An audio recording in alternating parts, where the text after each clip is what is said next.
인생다방 시청자 여러분, 안녕하세요. 남편이 출장을 떠난 사이 시아버지의 아이를 낳은 며느리가 있습니다. 그리고 그 누구도 예상치 못했던 충격적인 결말이 기다리고 있었죠.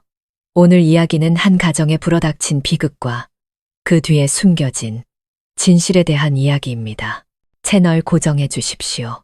가을 향기가 물씬 풍기던 수원의 어느 아침, 산부인과 가로수 잎사귀들이 서서히 색을 바꾸고 있었습니다. 3번 분만실, 서연은 땀으로 젖어 헝클어진 머리카락을 한 채 창백한 얼굴로 침대의 기진맥진에 누워 있었죠. 이윽고 정적을 깨고 아기의 울음소리가 터져 나왔고 의사와 간호사들이 분주하게 서로를 부르는 소리가 뒤섞였습니다. 시아버지 박진태 씨는 복도 밖에서 두 손을 꽉 맞잡은 채 불안과 초조함이 뒤섞인 얼굴로 서 있었습니다. 올해 55, 아내와 사별한 지 오래된 그였지만 지금 그의 심장은 마치 심판을 기다리는 죄인처럼 미친 듯이 뛰고 있었죠.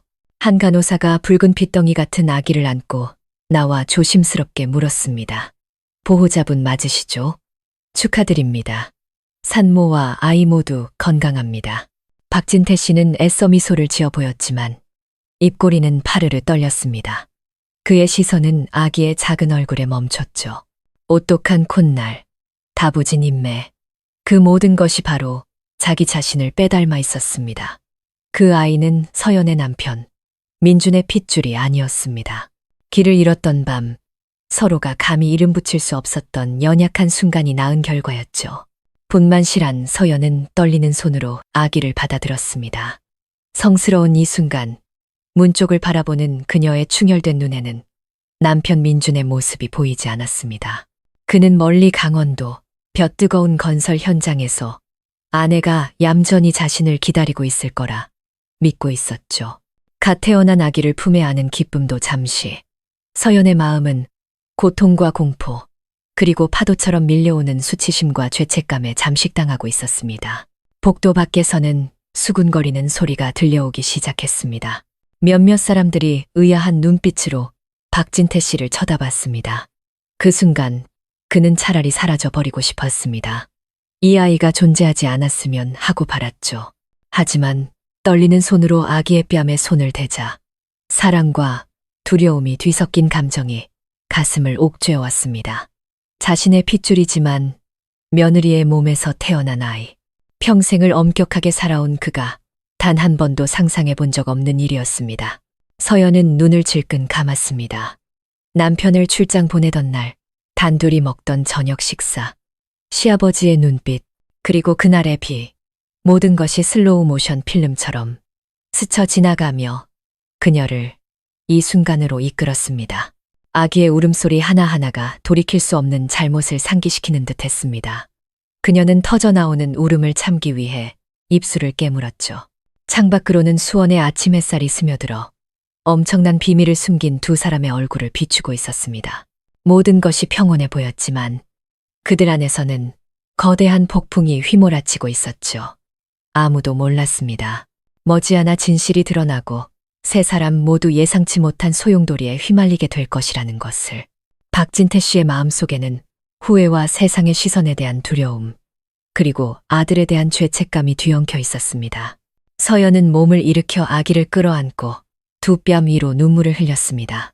그때 병문안을 왔던 이웃집 김 여사가 복도 한쪽에서 그 광경을 보고 우뚝 멈춰 섰습니다. 그녀는 서연을 안쓰러우면서도 혼란스러운 눈으로 바라보며 무언가 정상이 아니라는 것을 직감했죠. 붉은 아기는 엄마 품에 얌전히 안겨 자신의 삶이 잘못된 이야기로 시작되었다는 것을 아직 알지 못했습니다. 병실안, 시계의 초침 소리가 마치 카운트다운처럼 들려왔습니다. 이제부터 모든 것은 다른 방향으로 흘러갈 것이고 관련된 이들에게는 되돌아갈 길이 없었습니다. 이 이야기는 바로 그 순간부터 시작됩니다. 평화로워 보이는 도시 한가운데서 서연이 시아버지의 아이를 낳은 순간, 아기의 탄생 뒤에는 외로운 밤들과 감정의 공백, 그리고 평생을 후회하게 할 결정들이 숨어 있었습니다. 무엇이 선량했던 한 여성과 엄격했던 한 남자를 금지된 선을 넘게 만들었을까요? 그리고 그 누구도 예상치 못한 결말은 과연 무엇이었을까요? 4월 초의 어느 아침, 박진태 씨의 집이 있는 수원의 작은 골목에는 아직 밤의 서늘함이 남아 있었습니다. 낡은 양식으로 지어진 3층짜리 주택은 외벽이 바래긴 했지만 내부는 아늑했고 세 사람이 함께 사는 공간이었습니다. 젊은 부부 민준과 서연, 그리고 50이 넘은 홀씨 아버지. 서연은 평소보다 일찍 일어나 조용히 부엌으로 내려가 아침을 준비했습니다. 닭죽 냄새가 은은하게 퍼지고 숟가락 젓는 소리만 나지막이 들렸죠. 지난밤 그녀는 남편의 긴 출장, 생각에 뜬 눈으로 밤을 새웠습니다. 28살의 건설 엔지니어인 민주는 온화하지만 일에 미쳐 사는 남자였죠. 그는 막 침실에서 내려와 한 손에는 검은 캐리어를, 어깨에는 배낭을 맨 채였습니다. 햇볕에 그을린 얼굴에는 프로젝트에 시달린 피로가 아직 남아 있었죠. 그는 아내를 보며 애써 미소를 지었습니다. 자기야, 나랑 같이 아침 먹자. 오늘 오후에 일찍 차 타야 돼. 서연이 돌아보며 어색하게 웃었습니다. 그녀는 떨리는 손으로 그릇에 죽을 담았죠.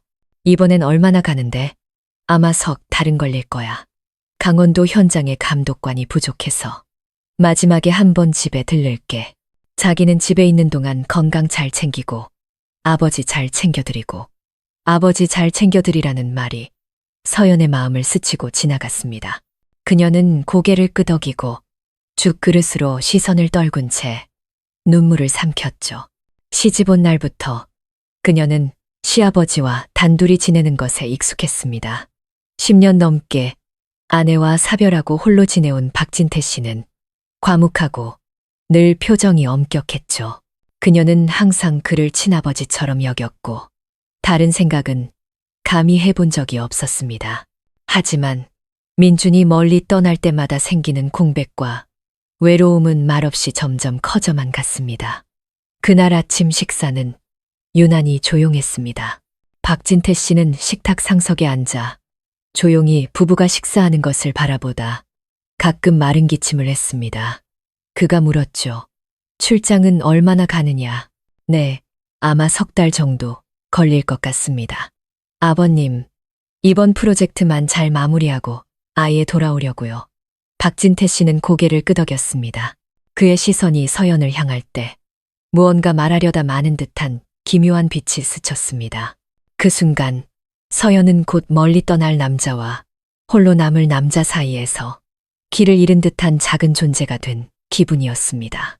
며느리와 아내, 두 역할을 모두 감당해야 했죠. 점심 무렵 택시 한 대가 문 앞에 멈춰 섰습니다. 민주는 캐리어를 들고 아내를 가볍게 안으며 귓가에 속삭였습니다. 미안해. 이번 한 번만 더 고생하자. 우리 미래, 그리고 나중에 태어날 우리 아이를 위해서야. 서연은 참지 못하고 뺨 위로 눈물을 흘렸습니다. 남편을 원망하진 않았지만 마음 한구석이 텅 빈 것 같았죠. 그는 아버지에게 인사를 하고 차에 올라탔습니다.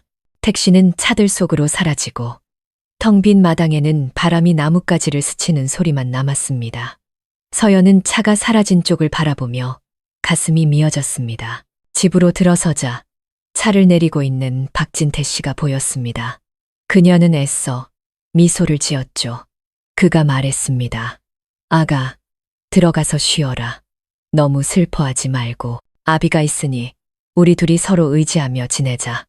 평범한 말이었지만 그 순간 서연은 큰 위로를 받는 기분이었습니다. 그녀는 고개를 끄덕이고 방으로 올라가 문을 닫았습니다. 그리고는 바닥에 주저앉아 얼굴을 감싸고 소리 없이 울었습니다. 작은 방 안, 누구에게도 들리지 않는 흐느낌이었습니다. 오후가 되어 햇살이 잦아들 무렵 서연은 마당에서 빨래를 널고 있었습니다. 박진태 씨는 의자에 앉아 신문을 보다가 이따금 며느리를 쳐다봤습니다. 공기는 고요했지만 보이지 않는 끈 하나가 두 사람을 더 가깝게 당기는 듯했죠. 민준이 남기고 간 외로움과 공백이라는 끈이었습니다. 서연은 잿빛 하늘을 보며 남편이 빨리 돌아오길 마음속으로 빌었습니다. 하지만 마음 깊은 곳에서는 아직 이름 붙일 수 없는 막연한 불안감이 싹트고 있었습니다. 밤이 되자 3층 집의 불이 하나둘 꺼지고 거실에서 홀로 차를 마시는 박진태 씨의 모습, 위로 노란 불빛만 새어 나왔습니다. 위층의 서연은 뒤척이며 잠을 이루지 못했습니다. 거리의 차 소리는 잦아들고 시계 초침 소리만 들려왔습니다. 석 달이라는 시간은 끝이 없는 터널처럼 느껴졌습니다. 그녀는 몰랐습니다. 바로 그 시간이 몇 년이 지나도 지워지지 않을 상처가 될 비극의 문을 열게 되리라는 것을.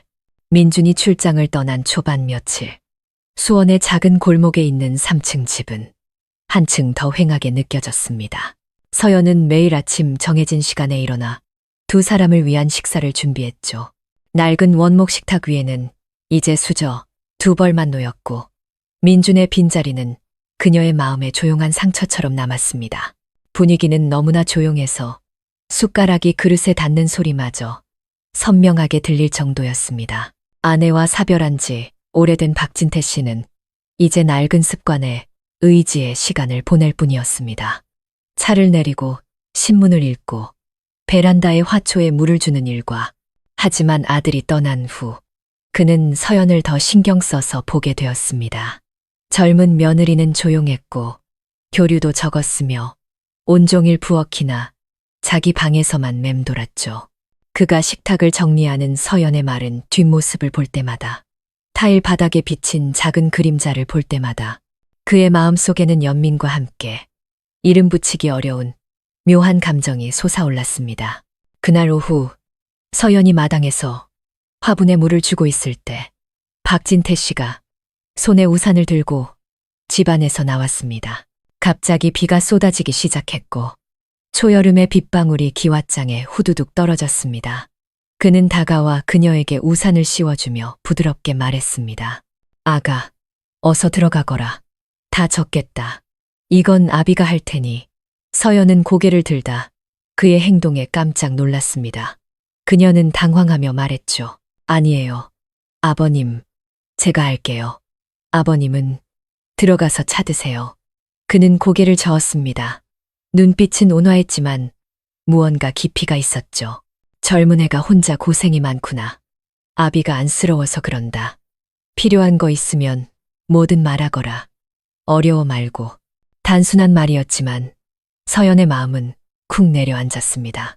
시집 온 후로 늘 일정한 거리를 유지해왔고 이렇게까지 가까워질 거라고는 생각도 못했습니다. 하지만 갑작스러운 비와 남편 없는 저녁 식사는 그녀를 한없이 약하게 만들었죠. 문득 어릴 적 돌아가신 친아버지가 떠올랐습니다. 비 오는 날이면 늘 이렇게 우산을 씌워주시곤 했죠. 그날 저녁 식사 후 서연이 부엌에서 설거지를 하는 동안 박진태 씨는 거실에서 차를 마시고 있었습니다. TV에서는 뉴스가 흘러나왔지만 두 사람 모두 집중하지 않았죠. 그가 문득 안쪽을 향해 말했습니다. 서연아, 너는 젊은 나이에 참 고생이 많다. 내 친정어머니가 살아계셨다면 너를 참 예뻐하셨을 게다.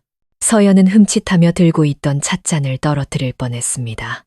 그녀는 나지막이 대답했죠. 저도 이제 익숙해요. 아버님, 이 집에서 아버님이랑 남편이 저를 아껴주시니 그것만으로도 감사하죠. 박진태 씨는 부엌문 뒤로 사라지는 며느리의 뒷모습을 말없이 바라보았습니다. 그의 마음속에는 이해할 수 없는 연민이 싹 텄습니다. 늙고 외로운 탓이기도 했고 아련한 옛 기억이 떠오른 탓이기도 했죠.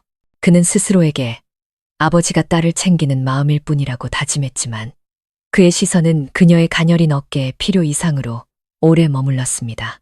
한편 서연은 방으로 올라가 문을 닫고 벽에 기댔습니다. 마음속에서 감사함과 함께 모호한 불편함이 차올랐습니다. 그녀는 시아버지가 왜 이렇게까지 자신을 챙기는지 이해할 수 없었죠. 아버지 잘 챙겨드리라는 남편의 말이 머릿속에 울렸습니다. 하지만 오늘 오후에 박진태 씨는 아버지가 아니라 낯선 남자처럼 느껴졌습니다. 두려울 정도로 낯선 느낌이었죠. 그 후로 며칠, 일상은 흘러갔지만 예전 같지는 않았습니다. 아침이면 박진태 씨는 서연이 부엌에 내려오기 전에 미리 따뜻한 차 한 잔을 따라두었고 오후에는 장을 보러 가는 그녀를 기다렸다가 무거운 짐을 들어주었습니다. 그녀는 마음이 편해지면서도 동시에 빚을 지는 듯한 기분이 들었죠.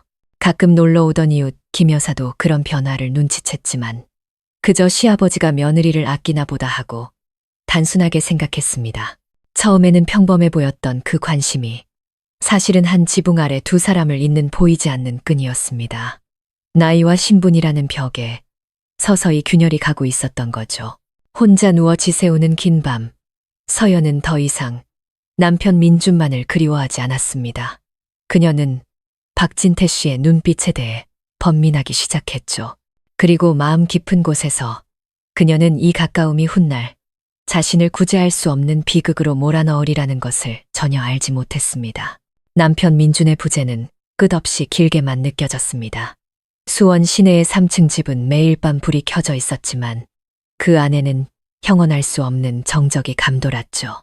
서연에게는 아침에 일어나 출근 준비로 분주한 남편의 소리를 들을 수 없는 것, 식사 때마다 농담을 던지던 남편의 웃음소리가 사라진 것이 마음을 텅 비게 만들었습니다. 24살, 아직 젊은 나이에 그녀는 몇 달이고 남편과 떨어져 지내야 했습니다. 처음에는 집안일을 하거나 화분을 가꾸고 심지어 집 근처 재봉틀 교실에 등록하며 그 공백을 메우려 애썼죠. 하지만 그런 기쁨도 잠시 침실로 돌아오면 옆자리의 빈 공간이 심장을 찔렀습니다. 어떤 날 밤에는 남편이 베던 베개를 끌어안고 익숙한 냄새를 맡으며 하염없이 눈물을 흘리기도 했습니다. 시아버지 박진태 씨는 점차 그녀와 삶의 공간을 공유하는 유일한 사람이 되어갔습니다.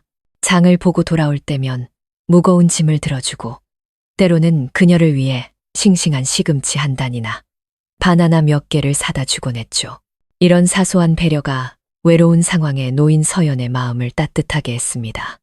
하지만 감동이 클수록 그녀는 자신이 약해져 남편을 배신하게 될까봐 두려웠습니다.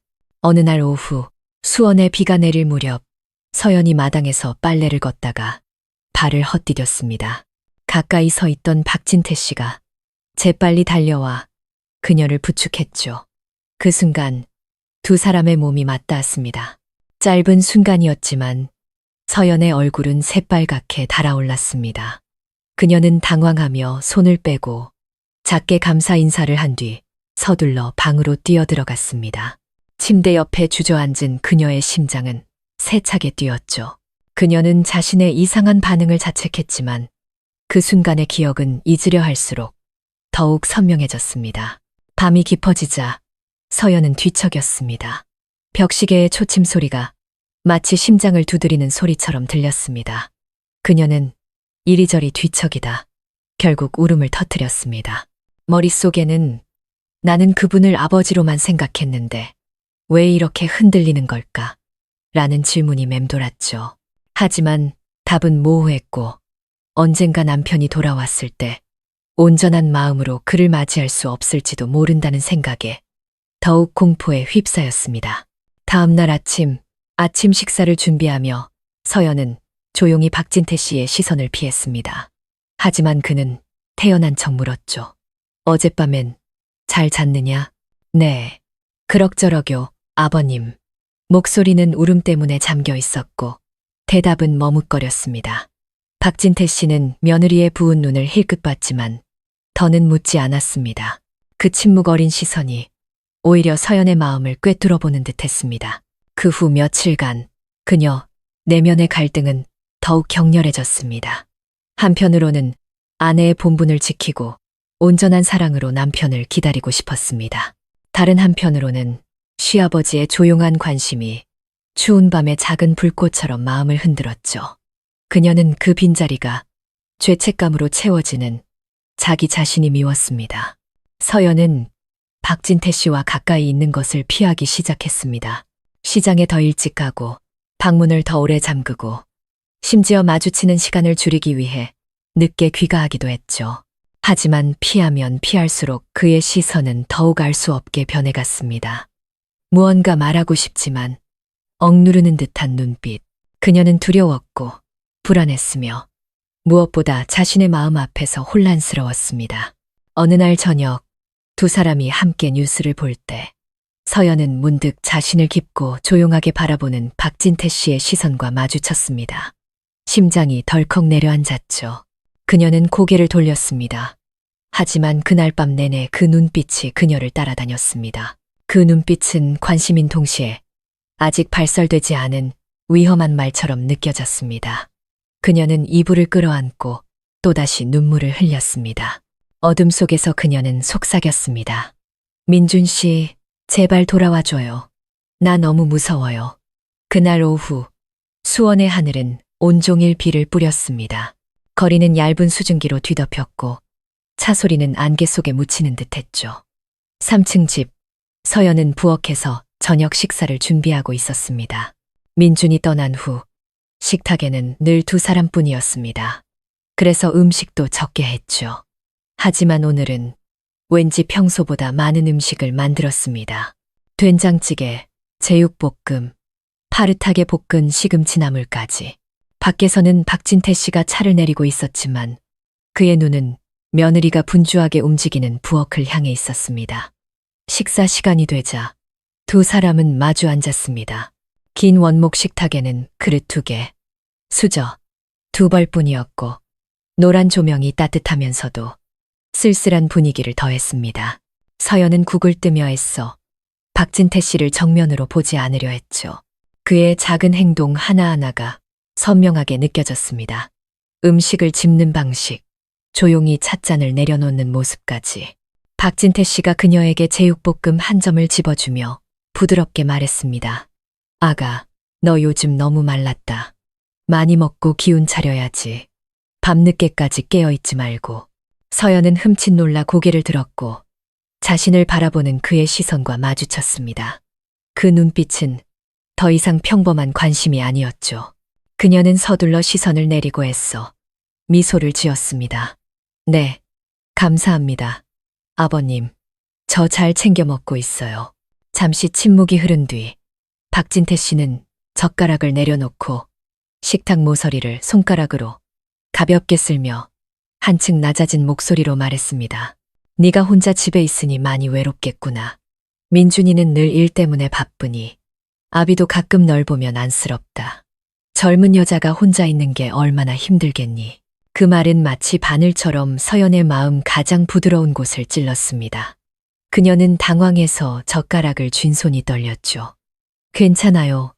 아버님, 남편은 우리 가족의 미래를 위해 일하는 거니까요. 박진태 씨는 옅게 웃었지만 그 미소는 예전처럼 무심하지 않았습니다.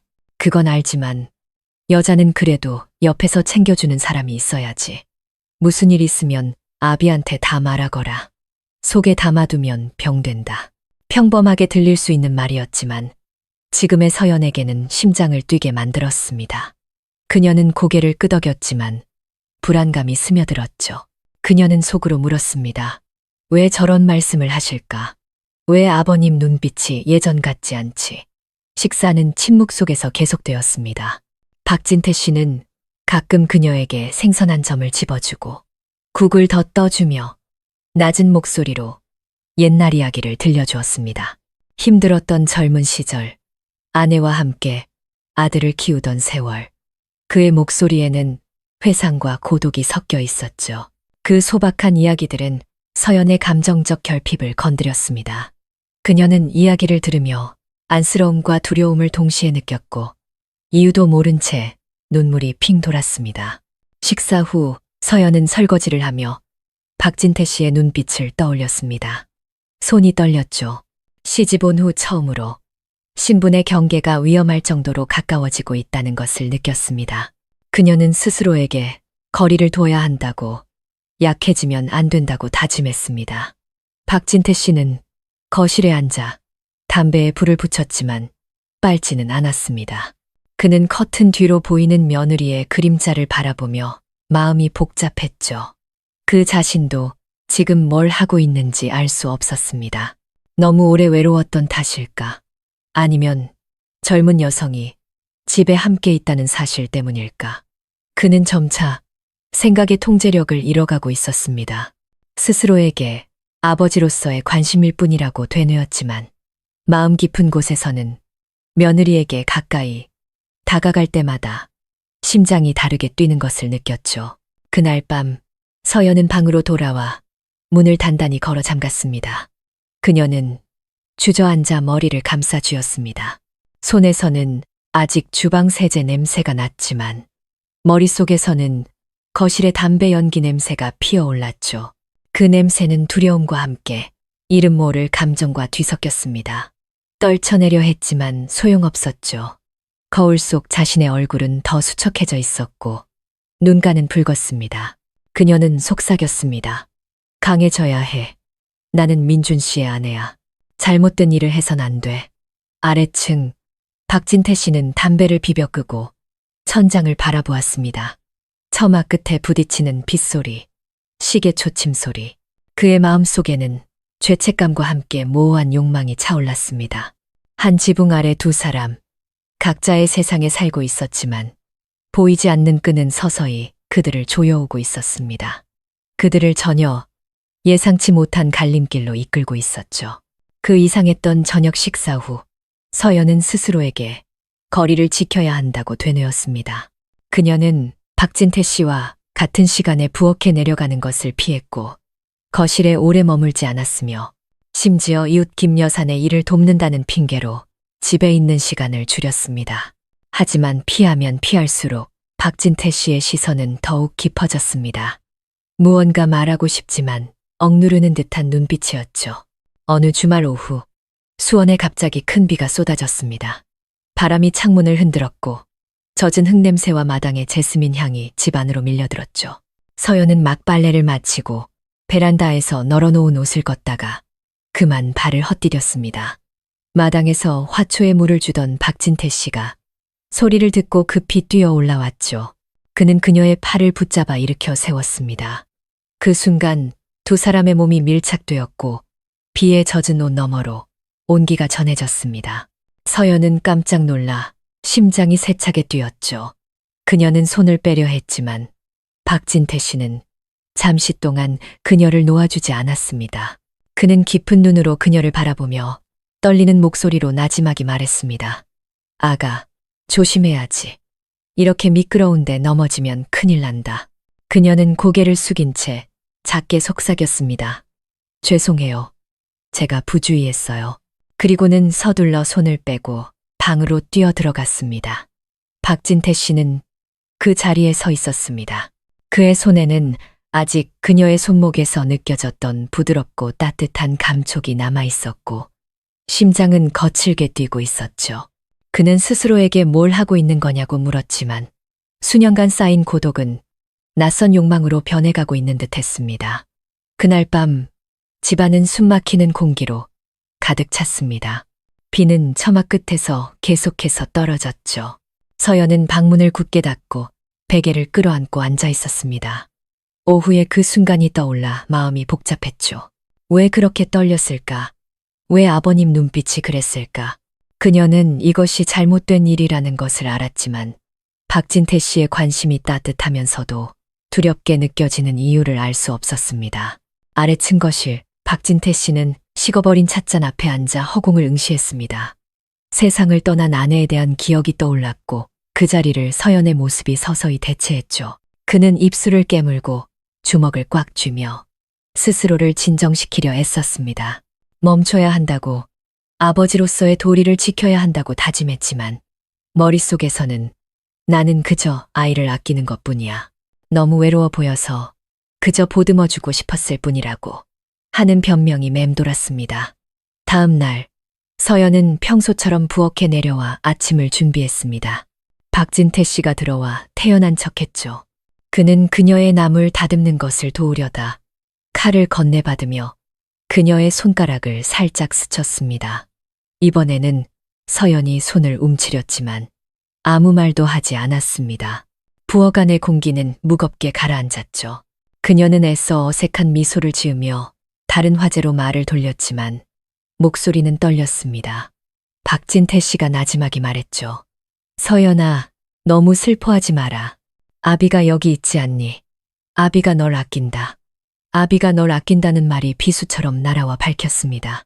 서연은 그 말을 듣고 심장이 멎는 듯 했습니다. 아버지로서의 사랑일까? 아니면 다른 의미의 사랑일까? 감히 물어볼 수 없었죠. 머릿속에는 땀에 젖은 채 공사 현장에 있을 남편의 모습과 오후에 보았던 시아버지의 눈빛이 교차했습니다. 두 상반된 이미지는 그녀를 아무것도 하지 않은 죄인처럼 느끼게 만들었죠. 그날 밤 서연은 두통을 핑계로 이웃 김 여사네 집에서 자기로 했습니다. 김 여사는 그녀의 지친 눈빛을 보고 물었죠. 아가, 너 요즘 왜 이렇게 안색이 안 좋니? 무슨 일 있어? 서연은 어색하게 웃으며 대답했습니다. 아니에요, 아주머니. 그냥 남편이 보고 싶어서요. 김 여사는 한숨을 쉬며 몇 마디 위로를 건넸지만 마음속으로는 의심이 싹트기 시작했습니다. 다시 집으로 돌아와 박진태 씨는 거실 한가운데 홀로 앉아 있었습니다. 탁자 위에는 식은 찻잔과 자욱한 담배 연기만이 있었죠. 그는 서연이 늘 내려오던 계단을 바라보았습니다. 마음은 죄책감과 함께 맹목적인 감정에 휩싸여 있었죠. 시아버지와 며느리 사이의 신분이라는 벽은 서서히 금이 가고 있었고 두 사람 모두 벼랑 끝에 가까워지고 있다는 사실을 깨닫지 못하고 있었습니다. 김 여사네 집에서 하룻밤을 보낸 후 서연은 안도감과 불안감을 동시에 안고 집으로 돌아왔습니다. 그녀는 스스로에게 더 거리를 둬야 한다고, 일에 집중하고 불필요한 접촉을 피해야 한다고 다짐했죠. 하지만 피하려 할수록 그녀와 박진태 씨 사이의 마주침은 운명처럼 점점 더 피하기 어려워졌습니다. 어느 주말 아침, 햇살이 부드럽게 비치고 처마 끝에 나무들 사이로 시원한 바람이 불어왔습니다. 서연이 일찍 부엌에 내려와 아침을 준비하는데 박진태 씨도 이미 일어나 거실에서 찻주전자를 들고 내려오고 있었죠. 이전과는 달리 오늘은 그가 먼저 부엌으로 들어와 온화한 목소리로 말했습니다. 아비가 나물 다듬는 것 좀 도와주마. 너도 장 보느라 힘들었을 텐데. 서연은 조금 놀랐지만 조용히 고개를 끄덕였습니다. 그녀는 그에게 시금치 바구니를 건네며 시선을 피했습니다. 하지만 그녀가 손을 내밀었을 때 그의 손도 다가왔습니다. 두 손은 필요 이상으로 오래 맞닿아 있었죠. 마치 전기가 흐르는 듯한 순간 그녀는 서둘러 손을 빼고 심장이 뛰는 것을 느끼며 부엌 일에 집중하는 척했습니다. 박진태 씨는 그런 그녀를 바라보며 복잡한 눈빛을 감추지 못했죠. 그는 낮은 목소리로 말했습니다. 너는 아직 젊으니 너무 무리하지 마라. 민준이가 없으니 내 몸은 네가 챙겨야지. 그 말은 익숙하면서도 낯선 위로처럼 들렸습니다. 서연은 고개를 숙인 채 떨리는 손으로 당근을 깎았습니다. 들어서는 안 될 말을 듣고 있다는 것을 알았지만 마음이 약해지는 것을 느꼈죠. 아침 식사가 끝나고 서연은 마당에 빨래를 널었습니다. 박진태 씨는 거실에서 유리창 너머로 그녀를 바라보았습니다. 햇살이 그녀의 어깨에 내려앉아 젊고 가녀린 몸의 윤곽을 드러냈죠. 그의 마음속에는 애정과 욕망이 뒤엉켜 실타래처럼 복잡하게 얽혀 있었습니다. 그는 스스로에게 아버지로서의 관심일 뿐이라고 되뇌었지만 그녀가 나타날 때마다 그의 발걸음은 저절로 그녀에게 더 가까워졌습니다. 그날 오후 그녀가 식사를 다 차리고 뜨거운 국그릇을 식탁으로 옮길 때 박진태 씨가 갑자기 손을 내밀어 그릇을 받쳐들었습니다. 그의 손이 그녀의 손에 닿았죠. 이번에는 우연이 아니었습니다. 그의 눈은 깊고 불타는 듯한 시선으로 그녀를 바라보았고 서연은 그 자리에 멈춰서 심장이 세차게 뛰었습니다. 잠시 침묵이 흘렀고 숟가락이 그릇 가장자리에 부딪히는 소리만 들렸습니다. 그녀는 숨을 내쉬며 손을 빼고 그릇을 식탁에 내려놓으며 애써 평정을 유지하려 했습니다. 제가 할 수 있어요, 아버님. 박진태 씨는 헛기침을 하며 돌아섰습니다. 그래, 미안하다. 그냥 도와주려고 했을 뿐이다. 하지만 미안하다고 말한 후에도 그의 시선은 그녀를 떠나지 않았습니다. 서연은 국그릇을 내려놓고 조용히 방으로 올라갔습니다. 그녀는 문을 닫고 문에 기댔습니다. 두 손으로 가슴을 감쌌지만 심장은 가슴 밖으로 튀어나올 것 같았죠. 그녀는 무슨 일이 벌어지고 있는지 분명히 알았지만 마주할 용기가 없었습니다. 머릿속에는 공사 현장에 있을 남편의 모습과 노란 불빛 아래의 시아버지 모습이 교차하며 숨막히게 했습니다. 밤이 되자 그녀는 뒤척이며 잠을 이루지 못했습니다. 거리의 차 소리는 잦아들고 시계 초침 소리만 들려왔죠. 오후의 손길, 그녀의 영혼 깊숙이 파고드는 듯한 박진태 씨의 눈빛이 떠올랐습니다. 그녀는 두려움에 떨며 모든 것이 너무 늦기 전에 막아야 한다고 스스로에게 다짐했습니다. 하지만 다짐할수록 그녀의 심장은 낯선 박동으로 울렸죠. 외로움, 연약함, 그리고 나이든 남자의 관심이 뒤섞여 그녀의 삶 위로 거대한 그물을 들이우고 있었습니다. 거실, 박진태 씨도 잠들지 못했습니다. 그는 식어버린 찻잔 옆에 앉아 있었고 노란 불빛이 그의 주름진 얼굴을 비추었죠. 그는 좌절감에 스스로를 책망하며 멈춰야 한다고 다짐했지만 그의 눈동자 깊은 곳에서는 잘못된 갈망의 불꽃이 꺼지지 않고 있었습니다. 두 사람 각자의 방에서 밤새도록 번민했습니다. 처마 밖에서는 바람이 화분을 스치며 소리를 냈습니다. 그 집의 도덕이라는 벽에는 이미 큰 균열이 생겼고 강한 바람 한 번이면 무너져 내릴 준비가 되어 있었습니다. 그리고 그들 자신은 잘못된 것을 알면서도 모르는 사이에 벼랑 끝으로 한 걸음씩 다가가고 있었습니다. 그날 수원은 유난히 쌀쌀해졌습니다. 찬바람이 작은 골목을 휩쓸었고 갑작스러운 비가 창문을 하얗게 적셨죠. 박진태 씨의 3층 집은 윙윙거리는 바람 소리와 덜컹거리는 창문 소리에 잠겨 있었습니다. 서연은 방 안에서 창밖을 내다보며 두 팔을 꼭 껴안았습니다. 그녀는 그 어느 때보다 마음이 텅 빈 것을 느꼈죠. 민준이 떠난 지 2달이 넘도록 단 한 번도 집에 들르지 않았습니다. 공사 현장에서 걸려오는 급한 전화도 뜸해졌죠.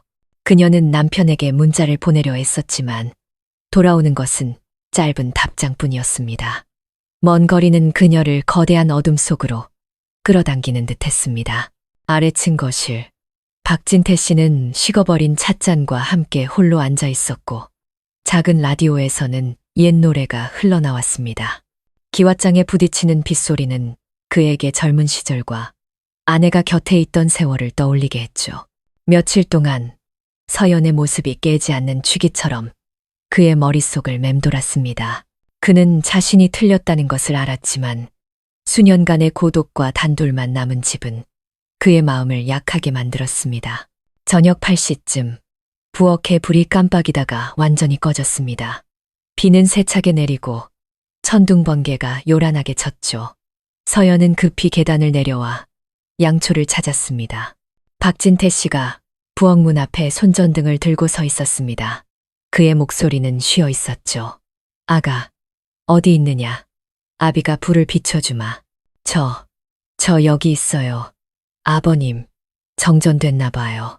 손전등의 희미한 불빛 아래 서연의 얼굴은 창백했지만 애처롭게 아름다웠습니다.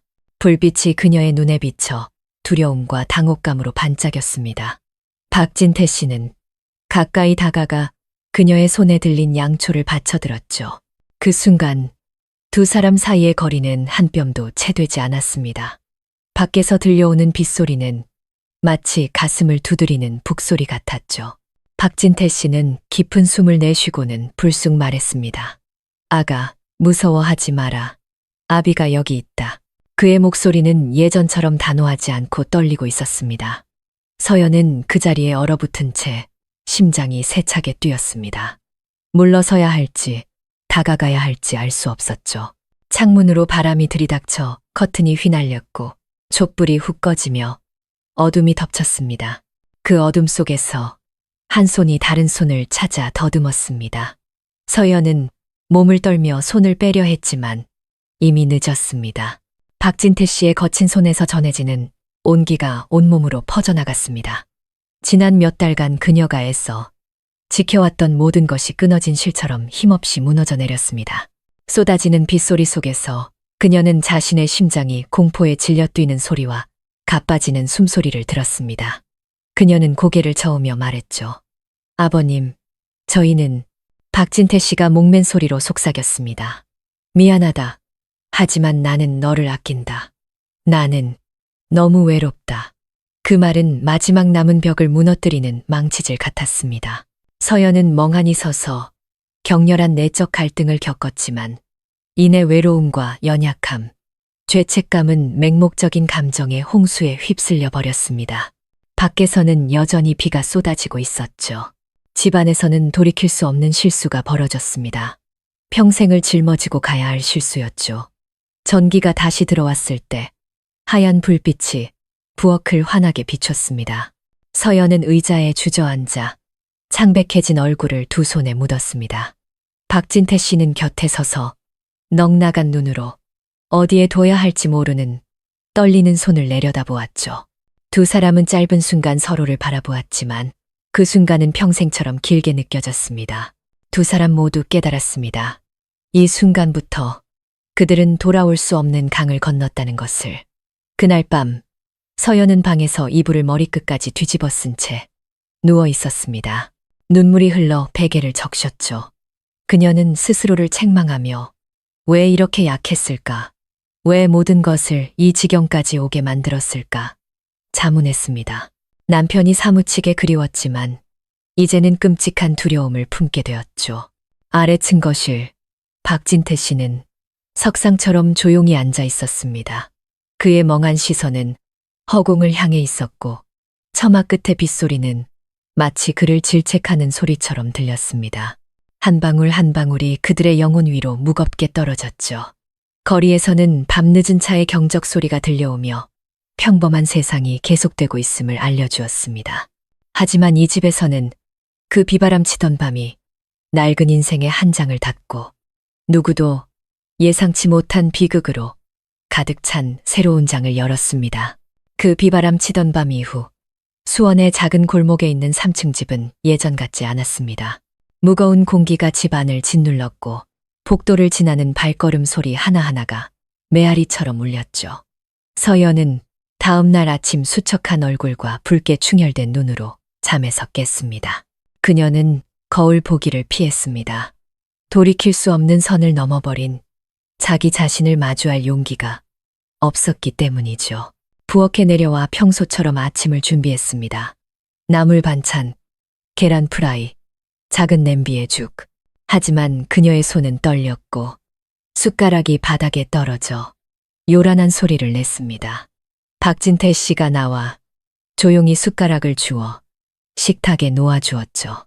두 사람은 아무 말 없이 짧은 순간 시선을 마주쳤다가 황급히 고개를 돌렸습니다. 그 눈빛 속에는 수만 가지 할 말이 있었지만 모든 것은 침묵 속에 삼켜졌습니다. 식사 시간에는 숟가락이 그릇에 부딪히는 소리만 유난히 크게 들렸습니다. 박진태 씨가 그녀에게 계란 한 조각을 집어주려다 손이 허공에서 멈칫하더니 이내 거두어졌습니다. 서연은 고개를 푹 숙인 채 급하게 몇 숟갈 뜨고는 자리에서 일어나 설거지를 시작했죠. 그녀는 도망치고 싶었습니다. 그의 시선에서 벗어나고 싶었지만 이 집을 떠날 수는 없었습니다. 오전 내내 그녀는 바쁘게 움직이려 했었습니다. 계단을 닦고 이불을 빨고 마당을 쓸었죠. 하지만 몸을 움직일수록 마음은 더욱 무거워졌습니다. 지난밤의 광경이 조각조각 떠오를 때마다 소름이 돋았습니다. 머릿속에는 나는 자기의 미래를 위해 이 모든 걸 하는 거야 라고 말하던 남편의 목소리가 울렸습니다. 그 말은 비수처럼 그녀의 심장을 찔렀고 그녀는 자신이 배신자이며 죄인이라고 느꼈습니다. 민준을 생각할 때마다 그녀는 흐느껴 울었죠. 박진태 씨는 달랐습니다. 그는 하루 종일 방에 틀어박혀 나오지 않았습니다. 이전에는 화초에 물을 주거나 신문을 읽고 장을 보러 다니곤 했지만 오늘은 방문이 굳게 닫혀 있었죠. 그는 몇 시간이고 조용히 앉아 머리를 감싸 쥐었습니다. 머릿속에서는 내가 대체 무슨 짓을 한 거지?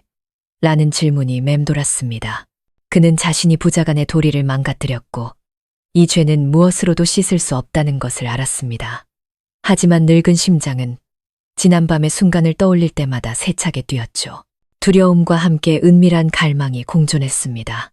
바로 그 갈등이 그를 방향 감각 잃게 만들었습니다. 오후에 서연은 빨래를 마당에 널었습니다. 비가 그치고 해가 나자 노란 햇살이 타일 바닥에 무릉덩이를 반짝이게 했습니다. 박진태 씨가 나와 무언가 말하려다 그 자리에 멈춰 섰습니다. 그녀는 그를 힐끗 보고는 바쁜 척하며 황급히 고개를 돌렸죠. 침묵이 길게 이어졌고 바람에 빨래가 펄럭이는 소리만 들렸습니다. 저녁이 되자 그들은 여전히 함께 식사했지만 서로를 똑바로 쳐다보지 않았습니다. 박진태 씨가 물었습니다. 오늘 많이 힘들었느냐? 네, 그냥 평소랑 같아요, 아버님. 그녀의 목소리는 쉬어 있었고 거의 속삭임에 가까웠습니다. 그 후 두 사람은 다시 침묵에 잠겼죠. 밤이 되자 서연은 방에서 혼자 이불을 꼭 껴안고 누웠습니다. 가슴 속에서 심장이 뛰는 소리와 아래층 거실에서 들려오는 박진태 씨의 발걸음 소리가 선명하게 들렸습니다. 그녀는 눈을 감고 스스로를 자책했죠. 멈춰야 해. 무슨 일이 있어도 가정을 지켜야 해. 더 이상은 안 돼. 하지만 잠재의식 속에서는 박진태 씨의 모습이 어른거렸습니다. 지난밤 그의 눈빛이 기억에 새겨진 듯 했습니다. 박진태 씨는 거실에 앉아 있었습니다. 식어버린 찻잔이 탁자 위에 놓여 있었죠. 그는 담배를 깊게 빨아들였고 하얀 연기가 자욱하게 피어올랐습니다. 그는 며느리에게 사과하고 싶었습니다. 자신이 틀렸다고, 모든 것을 멈추겠다고 고백하고 싶었죠. 하지만 위층에서 들려오는 그녀의 가벼운 발걸음 소리에 그의 마음은 다시 미어졌습니다. 그는 자신이 죄인일 뿐만 아니라 유혹 앞에서 무력한 약자라는 것을 깨달았습니다. 집안은 침묵에 잠겨 있었습니다.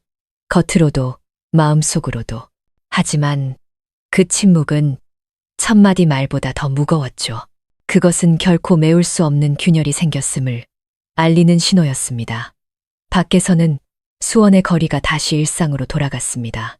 사람들은 여전히 장을 보고 웃고 무심하게 살아가고 있었죠. 오직 이 집만이 달랐습니다. 비바람 치던 밤 이후 모든 것이 변해버렸습니다. 그리고 두 사람의 회피와 침묵은 평온한 껍데기 아래 진실이 영원히 숨겨질 수 없을 때 그들을 더 큰 비극으로 무심코 밀어넣고 있었습니다. 8월 말 수원의 햇살은 불처럼 뜨거웠습니다. 긴 비가 그치고 거리는 물기로 번들거렸고 나무들은 푸르렀죠. 3층 집. 서연은 조용히 방을 정리하고 있었습니다. 그녀는 눈에 띄게 야위었고 얼굴은 수척했으며 잠 못 드는 밤들 때문에 눈 밑은 검게 변해 있었습니다. 그 비바람 치던 밤 이후 그녀는 박진태 씨와의 모든 접촉을 피했습니다. 식사 때마다, 마주칠 때마다 고문처럼 느껴졌죠. 그녀는 피곤하다는 핑계로 집에 내려오지 않고 방에 틀어박혀 있는 시간이 많아졌습니다. 하지만 곧 그녀의 몸에 이상한 신호가 나타나기 시작했습니다. 생리가 늦어지고 메스껍고 피로감이 몰려왔죠. 처음 서연은 스트레스 때문일 거라고, 잠이 부족해서일 거라고 스스로를 위안했습니다. 하지만 아침마다 구역질이 쏟아지자 더 이상 자신을 속일 수 없었습니다. 어느 날 오후 그녀는 조용히 동네 약국에 가서 임신 테스트기를 샀습니다. 화장실에 들어서는 그녀의 손은 떨렸습니다. 테스트기 위에 선명한 두 줄이 나타났죠. 그녀는 그 자리에 얼어붙었습니다.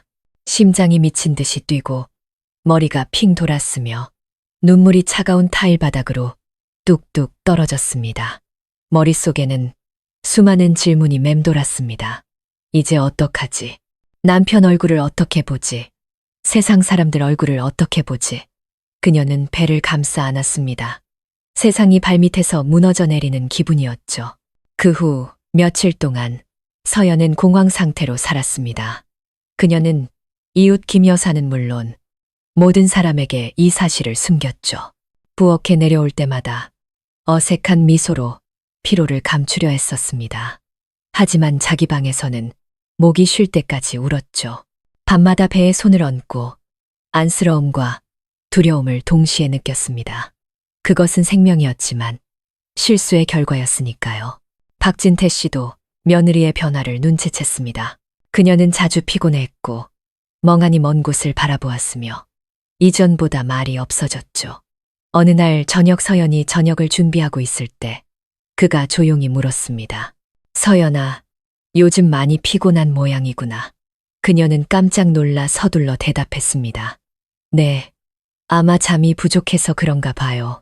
아버님, 박진태 씨는 무언가를 찾으려는 듯 그녀의 눈을 깊이 들여다보았습니다. 그의 심장이 빠르게 뛰었고 막연한 예감이 머릿속을 스쳤습니다. 설마 그날 밤에 박진태 씨는 잠을 이룰 수 없었습니다. 그는 방에 앉아 창밖을 바라보며 마음이 복잡했죠. 만약 서연이 정말 임신했다면 그는 어떻게 해야 할까? 그는 이 일이 죄악이라는 것을, 자신에게는 아무런 권리가 없다는 것을 알았지만 일어날 수 있는 현실을 부정할 수는 없었습니다. 그는 세상의 시선이 두려웠고 아들 민준의 눈빛이 두려웠으며 자기 자신조차 두려웠습니다. 서연은 매 순간 갈등했습니다. 남편에게 전화해서 고백하려 했지만 용기가 나지 않았죠. 김 여사에게 조언을 구하려 했지만 모든 것이 드러날까봐 두려웠습니다. 그녀는 이 비밀을 혼자 끌어안을 수밖에 없었습니다. 시장에 갈 때마다 점점 불러오는 배를 가리려 했었죠.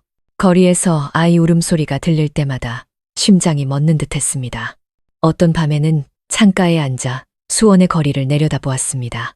자동차 불빛이 별처럼 길게 이어졌죠. 그녀는 속삭였습니다. 아가야, 엄마가 미안해. 눈물이 뺨을 타고 흘러 건조한 가을바람에 섞였습니다. 그녀의 뱃속 아이는 한 젊은 여성의 연약함의 증거이자 피할 수 없는 비극의 시작이었습니다. 한편 박진태 씨는 며느리가 조용히 배를 감싸 안고 계단을 오르는 모습을 볼 때마다 가슴이 미어졌습니다. 그는 달려가 묻고 싶었고 해결책을 찾고 싶었지만 두려움과 수치심이 그를 석상처럼 굳게 만들었습니다. 두 사람 각자 자신이 만든 보이지 않는 감옥에 갇혀 있었습니다.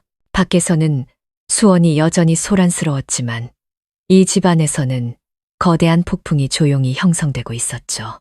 모든 것을 예상치 못한 소용돌이 속으로 몰아넣을 폭풍이었습니다. 자신이 임신했다는 사실을 안 날부터 서연은 어둠 속에서 사는 것 같았습니다. 매일 아침 부엌에 내려와 장을 보고 아무 일 없다는 듯 요리를 했지만 내면은 고통으로 가득 차 있었죠. 거울에 비친 자신의 창백한 얼굴을 볼 때마다 소리치고 싶었지만 침묵을 지켰습니다. 뱃속의 아이가 실수로 생긴 결과라는 것을 알았지만 차마 지울 생각은 할 수 없었죠. 마음 깊은 곳에서는 그 생명을 사랑하고 있었습니다. 비록 수치심 속에서 태어날지라도 박진태 씨는 마치 머리 위에 칼이 매달린 것처럼 살았습니다. 이웃의 시선 하나, 말 한마디, 서연의 발걸음 소리 하나에도 심장이 멎는 듯했죠. 며느리의 몸에 나타나는 징후가 점점 뚜렷해지는 것을 그는 알아차렸습니다. 자주 배를 감싸 안는 모습, 느려진 걸음걸이, 피곤한 얼굴. 그는 사실을 확신했지만 감히 입을 열지 못했죠. 밤마다 뒤척이며 해결책을 고민했습니다. 어느 날 저녁, 서연이 방에서 옷을 개고 있을 때 박진태 씨가 문을 두드렸습니다. 그의 목소리는 쉬어 있었죠. 서연아, 아비가 할 말이 있다. 그녀는 깜짝 놀라 손을 떨었습니다. 네, 아버님, 들어오세요. 그가 들어와 문을 닫았습니다. 희미한 노란 불빛이 두 사람의 얼굴을 비췄습니다. 한참 만에 그가 입을 열었죠. 아가, 혹시 임신했느냐? 서연은 그 자리에 얼어붙었고 눈물이 즉시 쏟아졌습니다. 그녀는 얼굴을 감싸 쥐고 흐느꼈습니다.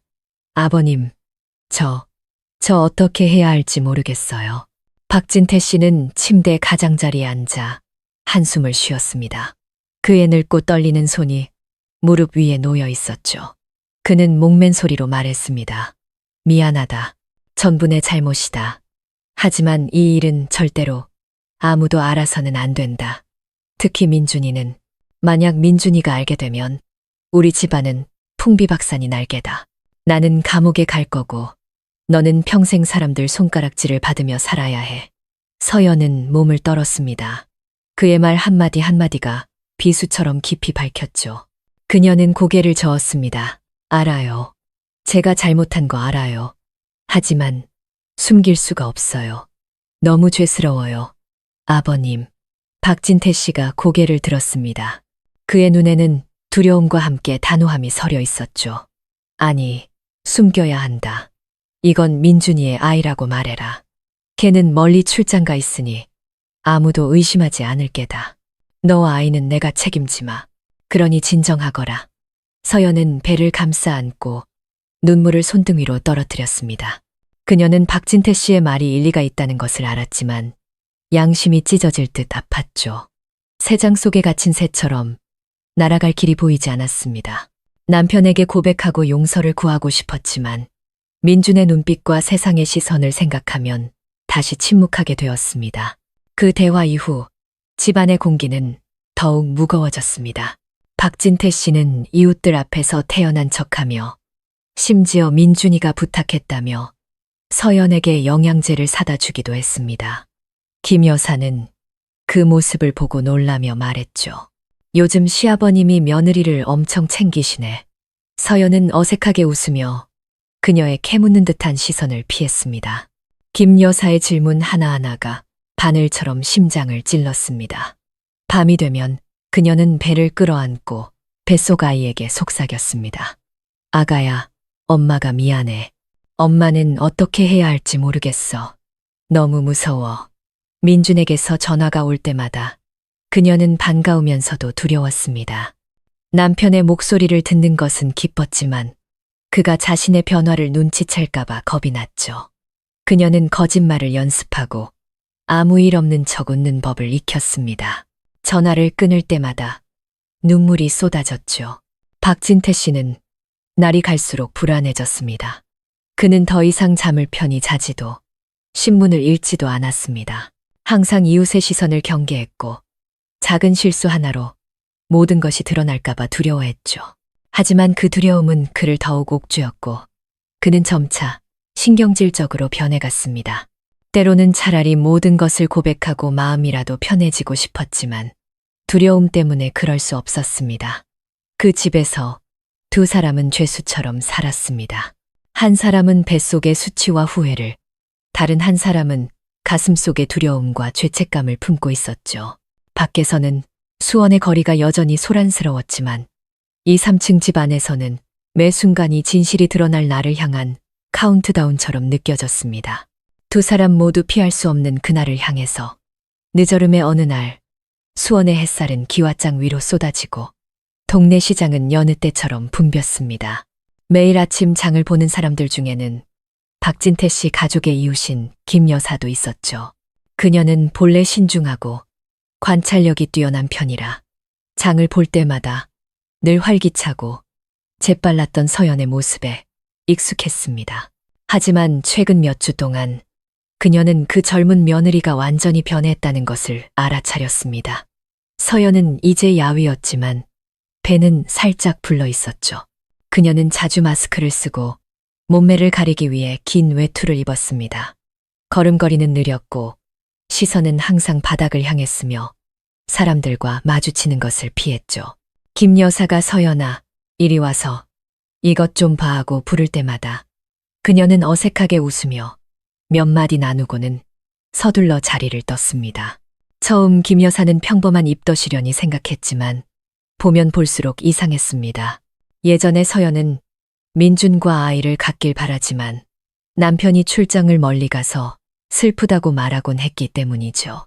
그런데 어떻게 떠난 지 2달 만에 저렇게 뚜렷한 징후가 나타날 수 있을까? 직감적으로 무언가 잘못되었다는 것을 느꼈습니다. 어느 날 아침, 김 여사는 일부러 그 집에 놀러 갔습니다. 문이 열리자 박진태 씨가 차를 내리고 있었고 서연은 부엌에 앉아 창백한 얼굴을 하고 있었습니다.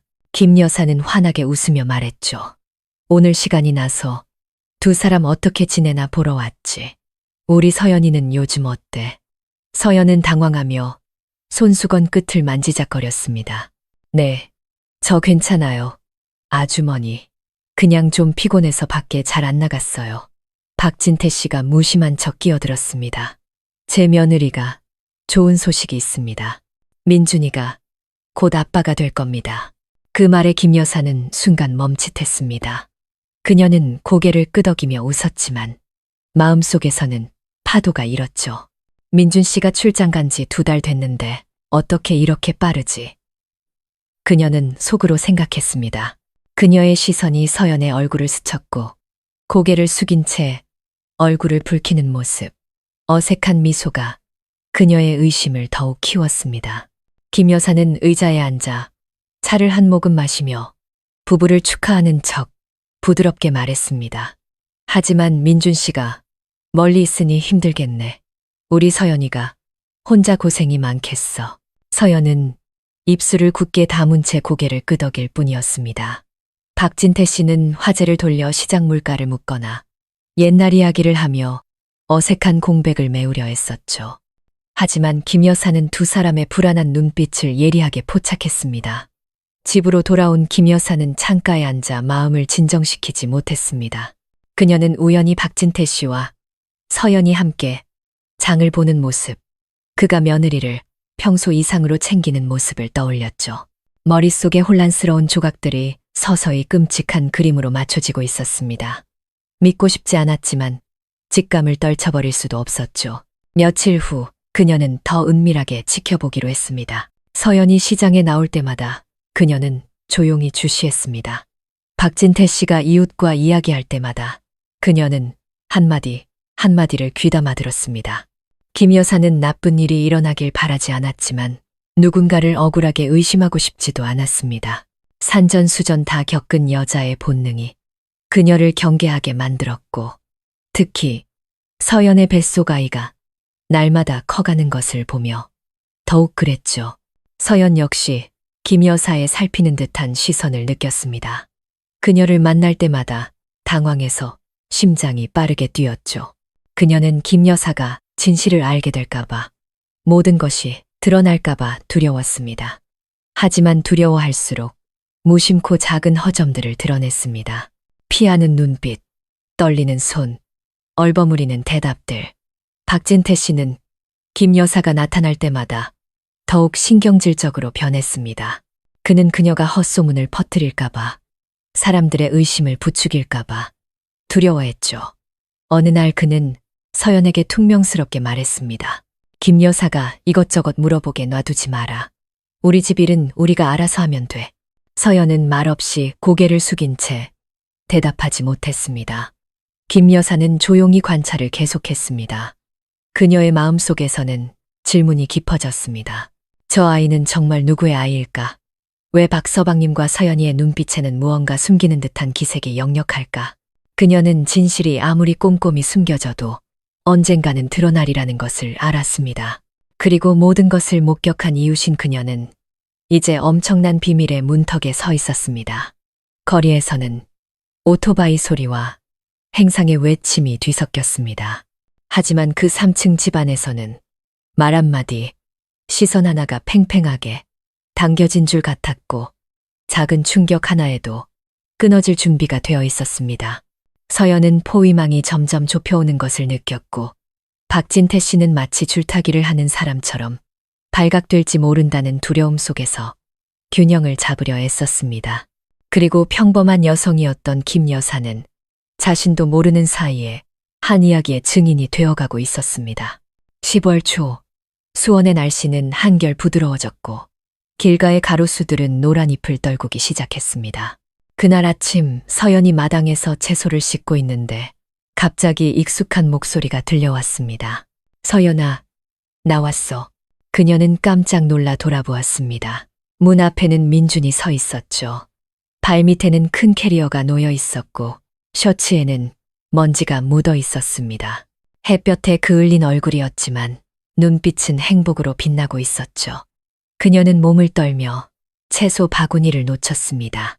다리에 힘이 풀려 제대로 서 있기조차 힘들었고 눈에서는 기쁨 때문인지 두려움 때문인지 모를 눈물이 쏟아졌습니다. 집안에서 나오던 박진태 씨도 아들을 보고는 멈칫했다가 황급히 평정을 되찾았습니다. 민준이냐? 왜 온다고 미리 말도 안 했니? 마중이라도 나갔을 텐데. 민준은 크게 웃으며 아버지를 꽉 껴안았습니다. 놀라게 해드리고 싶었어요.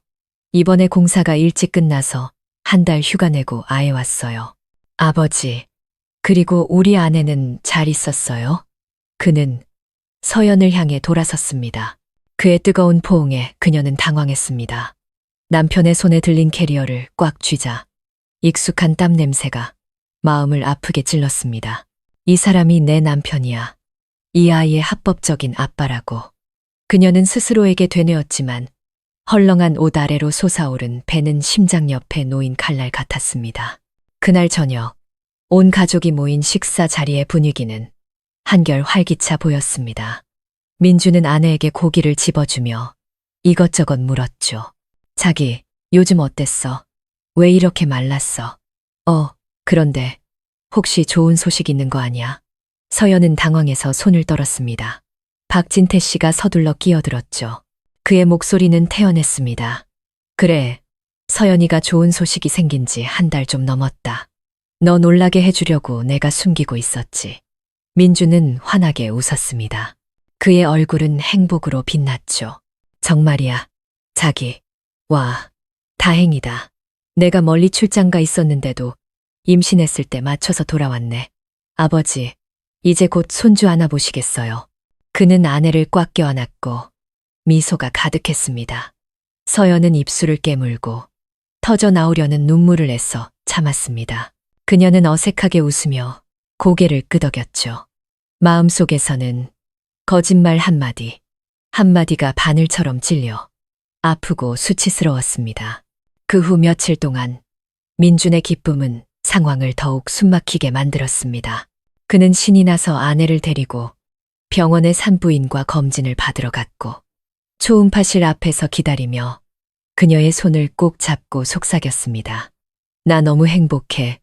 서연아, 몇 년 동안 출장 다니느라 힘들었지만 너랑 우리 아기만 보면 모든 게 다 보상받는 기분이야. 그 말에 서연은 목이 메어 눈물을 흘렸습니다. 그녀는 모든 것을 고백하고 싶었습니다. 뱃속의 아이가 그의 아이가 아니라고 말하고 싶었죠.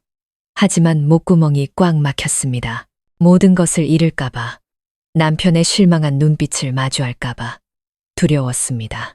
한편 박진태 씨는 끊임없는 불안 속에서 살았습니다.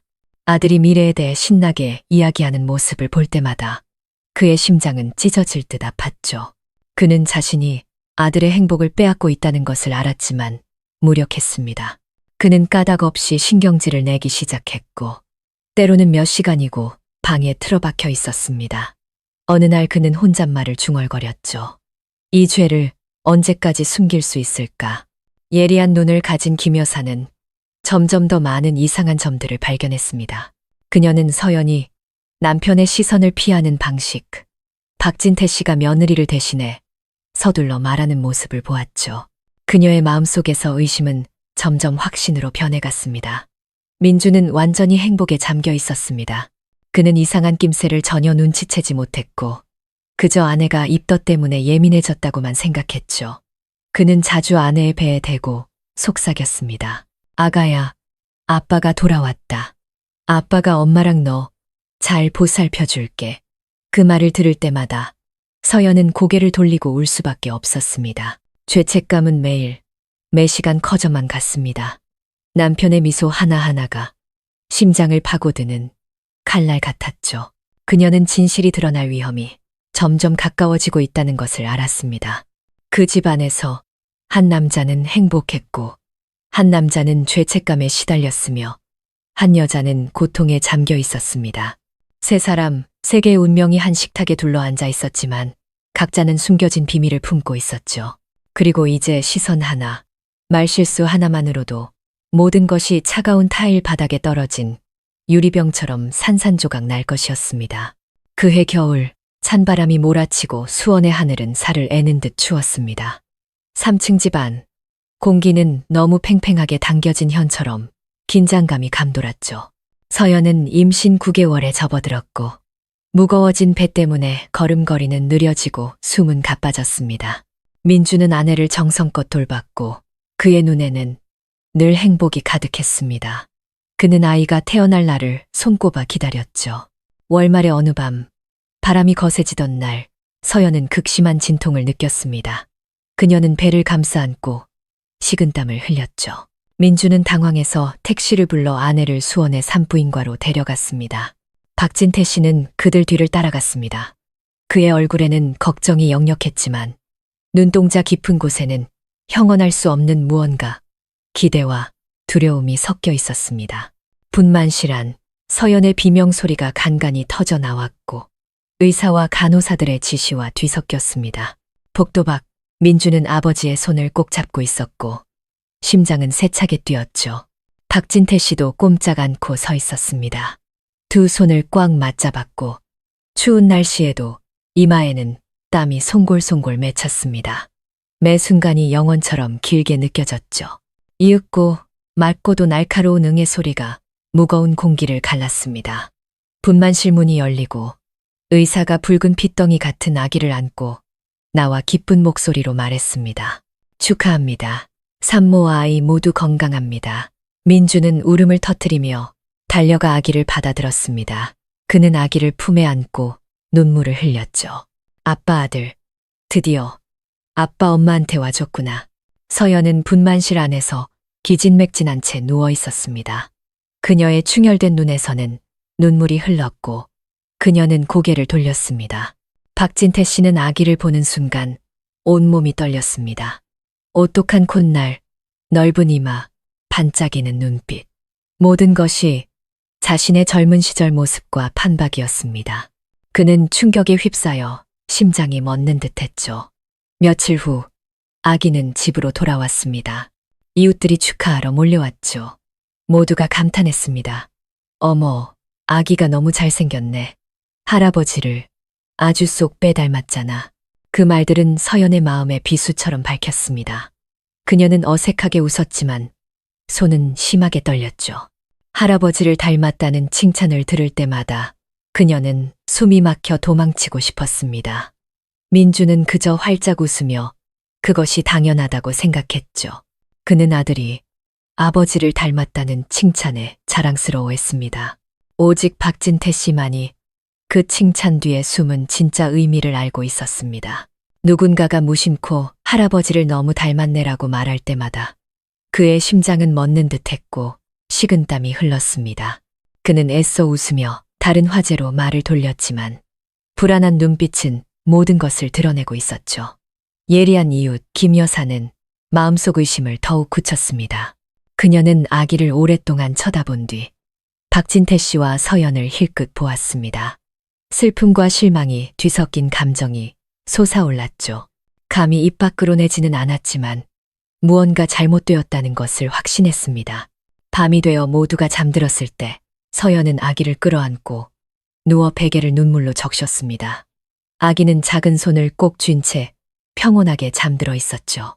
그녀는 아이가 안쓰러웠지만 수치심이 무겁게 짓눌렀습니다. 그녀는 속삭였습니다. 아가야, 엄마가 미안해. 너는 죄가 없는데 엄마가 너를 이 소용돌이 속으로 끌어들였구나. 거실, 박진태 씨는 부동자세로 앉아 있었습니다. 노란 불빛이 그의 수척한 얼굴을 비추었죠. 위층에서 들려오는 아기 울음소리에 그의 가슴이 미어졌습니다. 그는 영원히 숨을 수 없다는 것을 알았습니다. 언젠가 진실이 밝혀지고 그때가 되면 이 가정은 산산조각 날 것이었습니다. 밖에서는 겨울바람이 문틈으로 윙윙거렸습니다. 집안에서는 갓 태어난 작은 생명이 엄청난 비밀을 안고 있었죠. 모든 축하의 말이 무심코 비수가 되어 잘못을 저지른 두 사람의 가슴속 고통과 두려움을 자극하는 비밀을. 서연이 아이를 낳은 후 3층 집은 늘 아기 울음소리로 가득 찼습니다. 민준에게 그것은 인생 최고의 행복이었습니다. 매일 퇴근하고 돌아오면 그는 곧장 달려가 아이를 안고 속삭였죠. 아빠 아들, 착하게 잘 자라렴. 나중에 커서 아빠처럼 튼튼해져야지. 그는 몰랐습니다. 그 말을 들을 때마다 서연의 심장이 멎을 듯했다는 것을. 그녀는 아이를 끌어안고 조용히 눈물을 흘렸습니다. 안쓰러우면서도 두려웠죠. 누군가 자세히 보기만 해도 진실이 드러날까봐. 그리고 그 두려움은 근거 없는 것이 아니었습니다. 아이가 태어난 지 며칠 지나지 않아 이웃들이 수군거리기 시작했습니다. 처음에는 그저 무심한 칭찬이었죠. 어머, 아기가 할아버지를 붕어빵처럼 닮았네. 웃는 모습이며 눈매까지 박서방님 판박이야. 하지만 곧 그 말들은 다른 의미를 띠기 시작했습니다. 어떤 사람은 눈을 가늘게 뜨고 비웃으며 말했죠. 하긴 할아버지를 닮는 건 당연한데 이 정도로 닮은 건 좀 이상하네. 맞아. 저렇게까지 할아버지를 닮은 손주는 처음 봐. 소문은 동네 밖으로 퍼져나가기 시작했습니다. 서연이 아이를 안고 시장에 갈 때마다 호기심 어린 시선이 쏟아졌죠. 사람들은 대놓고 말하지는 않았지만 훑어보는 눈빛만으로도 그녀는 몸을 떨었습니다. 그녀는 서둘러 왔다가 서둘러 돌아갔고 어디에도 오래 머물지 못했죠. 예리한 이웃 김 여사는 더 이상 의심을 혼자만 간직하지 않았습니다. 차를 마시며 담소를 나누는 자리에서 그녀는 암시적인 말을 흘렸죠. 요즘 서연이 걔가 많이 달라졌어. 아기는 박서방님을 붕어빵처럼 닮았고 참 말하기가 뭐하네. 그 집안 뭔가 복잡한 사정이 있는 것 같아. 그 한마디만으로도 소문은 불길처럼 빠르게 번져나갔습니다. 수원 동네는 작았고 무슨 일이든 금방 화제가 되었습니다. 어떤 사람은 반신반의했고 어떤 사람은 살을 붙여 이야기를 악의적인 추문으로 만들었죠. 집안의 공기는 더욱 숨막히게 변했습니다. 민주는 무심한 편이었지만 그 역시 무언가 이상하다는 것을 느꼈죠. 몇 번 시장에 갔다가 그 집 뭔가 안 좋은 일이 있다던데 하는 말을 어렴풋이 들었습니다. 그는 미간을 찌푸렸지만 물어보기도 전에 사람들은 자리를 피했죠. 집에 돌아와 아이를 안고 있는 아내를 보며 그는 그저 이웃들이 질투해서 그런 것이라고 생각했습니다. 박진태 씨는 밖에 나갈 때마다 등 뒤에서 들려오는 속삭임에 귀가 뜨거워졌습니다. 어떤 사람은 그의 얼굴을 똑바로 쳐다보며 비웃기도 했죠. 그는 수치스럽고 두려웠지만 애써 평정을 유지하려 했습니다. 밤이 되면 그는 어둠 속에 조용히 앉아 계속해서 담배를 피웠습니다. 연기가 방 안을 가득 채웠죠. 서연은 거의 무너져 내렸습니다. 하루하루가 지날수록 그녀는 넉나간 사람처럼 변해갔습니다. 아이가 클수록 얼굴 윤곽은 뚜렷해졌고 소문은 더욱 거세졌죠. 어느 날 아이를 안고 마당에 나갔다가 몇몇 여자들이 하는 말을 들었습니다. 저 아기 잘못하면 그런 막장 드라마 같은 일이 옛날부터 없었던 것도 아니고. 그 말을 듣고 그녀는 거의 쓰러질 뻔했습니다. 눈물이 쏟아졌고 떨리는 손으로 아이를 품에 꼭 안았죠. 저녁 식사 때 민주는 아무것도 모른 채 자랑했습니다. 요즘 다들 우리 아들이 아버지를 닮았다고 하네요. 기분 좋더라고요. 서연의 손에 들려있던 젓가락이 식탁 위로 떨어졌습니다. 그녀는 창백해진 얼굴을 숨기며 서둘러 젓가락을 주었죠. 맞은편에 앉아있던 박진태 씨는 목이 메어 밥을 넘길 수 없었습니다. 집은 이제 압력솥이나 다름없었습니다. 기쁨이었던 아기 울음소리는 이제 죄를 상기시키는 소리가 되었죠. 일상이었던 거리의 수군거림은 이제 심장을 찌르는 비수가 되었습니다. 매일 서연과 박진태 씨는 발각될지 모른다는 공포 속에서 살았습니다. 밖에서는 겨울이 계속되고 수원의 거리에는 노란 잎이 떨어졌습니다. 하지만 그 집 안에서는 한 가정이 막다른 골목으로 치닫고 있었죠. 거짓된 기쁨은 영원히 숨길 수 없었고 보이지 않는 날카로운 칼날인 여론은 서서히 비밀의 장막을 찢어 그들을 그 어느 때보다 벼랑 끝으로 내몰고 있었습니다. 그 후 며칠 여론이 들끓기 시작하자 서연은 딴 사람이 되어버렸습니다. 생기 넘치던 얼굴은 수척하고 창백해졌죠. 매일 밤 그녀는 뒤척이며 잠을 이루지 못했습니다. 아기 울음소리는 그녀의 마음을 더욱 아프게 했습니다. 그 소리를 들을 때마다 세상의 따가운 시선과 악의적인 수군거림이 떠올랐기 때문이죠. 어느 날 밤 아이를 품에 안고 있던 그녀는 소리내어 울음을 터뜨렸습니다. 눈물이 아이의 작은 얼굴 위로 뚝뚝 떨어졌죠. 그녀는 절망 속에서 중얼거렸습니다. 아가야, 엄마가 미안해. 엄마는 용기가 없어. 너무 무섭고 비겁해. 아이는 아무것도 모른 채 손가락을 빨며 곤히 잠들어 있었습니다. 죄 없는 아이가 말할 수 없는 죄의 산증인이 되자 어머니의 고통은 더욱 깊어졌습니다. 낮에는 서연은 남편 앞에서 아무렇지 않은 척 했었습니다. 민준이 퇴근하고 돌아오면 그녀는 어색하게 웃으며 저녁을 차리고 사소한 이야기를 몇 마디 나누었죠. 하지만 그녀의 시선은 늘 남편을 피했고 감히 똑바로 쳐다보지 못했습니다. 그가 다정하게 어깨에 손을 얹거나 이마에 가볍게 입을 맞출 때마다 그녀의 심장은 멎는 듯 했습니다. 죄책감이 그녀의 숨통을 조였죠. 어느 날 저녁 온 가족이 식사를 할 때 민주는 즐겁게 직장 동료 이야기를 했습니다. 그는 환하게 웃으며 아내를 돌아보았죠. 나중에 우리 애 하나 더 낳으면 우리 집이 더 행복해질 것 같아. 자기는 어때? 서연은 밥그릇을 떨어뜨릴 뻔했습니다. 그녀는 고개를 숙였고 손은 떨렸으며 입으로는 겨우 말했죠. 네, 당신만 좋다면요. 말을 마쳤을 때 눈에는 이미 눈물이 고여 있었습니다. 그녀는 부엌을 정리한다는 핑계로 서둘러 일어섰죠. 민주는 그녀의 뒷모습을 보며 그저 출산 후 몸이 약해져서 그런 것이라고만 생각했고 전혀 눈치채지 못했습니다. 그날 밤 그녀는 또 잠을 이루지 못했죠. 처마 끝에서 부는 바람 소리, 시계 초침 소리, 모든 것이 슬픈 음악처럼 뒤섞였습니다. 그녀는 곤히 잠든 남편을 바라보았습니다. 그의 얼굴은 순수하고 행복해 보였죠. 그녀는 손을 뻗어 그를 만지려다 이내 거두었습니다. 진실을 알았을 때 그가 보일 눈빛이 두려워 목이 메었고 베개에 얼굴을 묻고 숨죽여 울었습니다. 박진태 씨도 별반 다르지 않았습니다. 그는 며느리가 무너져 내리는 것을 똑똑히 보았지만 감히 입을 열지 못했죠. 그녀가 몰래 우는 것을 볼 때마다 그의 마음은 미어졌습니다. 그는 자신이 원인이라는 것, 그녀를 벼랑 끝으로 내몬 장본인이라는 것을 알았지만 해결책을 찾는 대신 침묵을 택했습니다. 시간이 모든 것을 덮어주길 바랐을 뿐이죠. 김 여사는 계속해서 지켜보았습니다. 그녀는 이상한 점들을 더욱 분명하게 보았죠. 젊은 며느리는 초췌해지고 남편은 아무것도 모르고 시아버지는 넋이 나가 있었습니다. 그녀의 마음속에서 의심은 확신으로 변했습니다. 하지만 그녀는 무엇을 해야 할지 몰랐고 그저 죄 없는 아기가 안쓰러울 뿐이었습니다. 집은 더욱 숨 막혔고 식탁에서는 웃음소리가 사라지고 숟가락과 그릇이 부딪히는 건조한 소리만 남았습니다.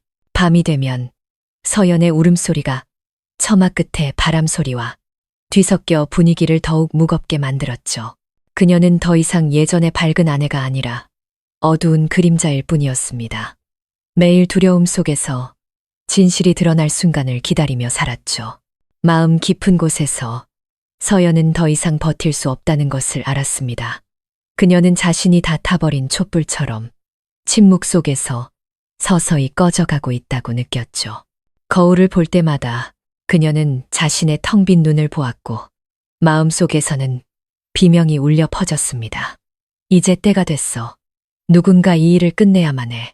출산 후 몇 주가 지나도 집안의 시간은 흘렀지만 평온하지는 않았습니다.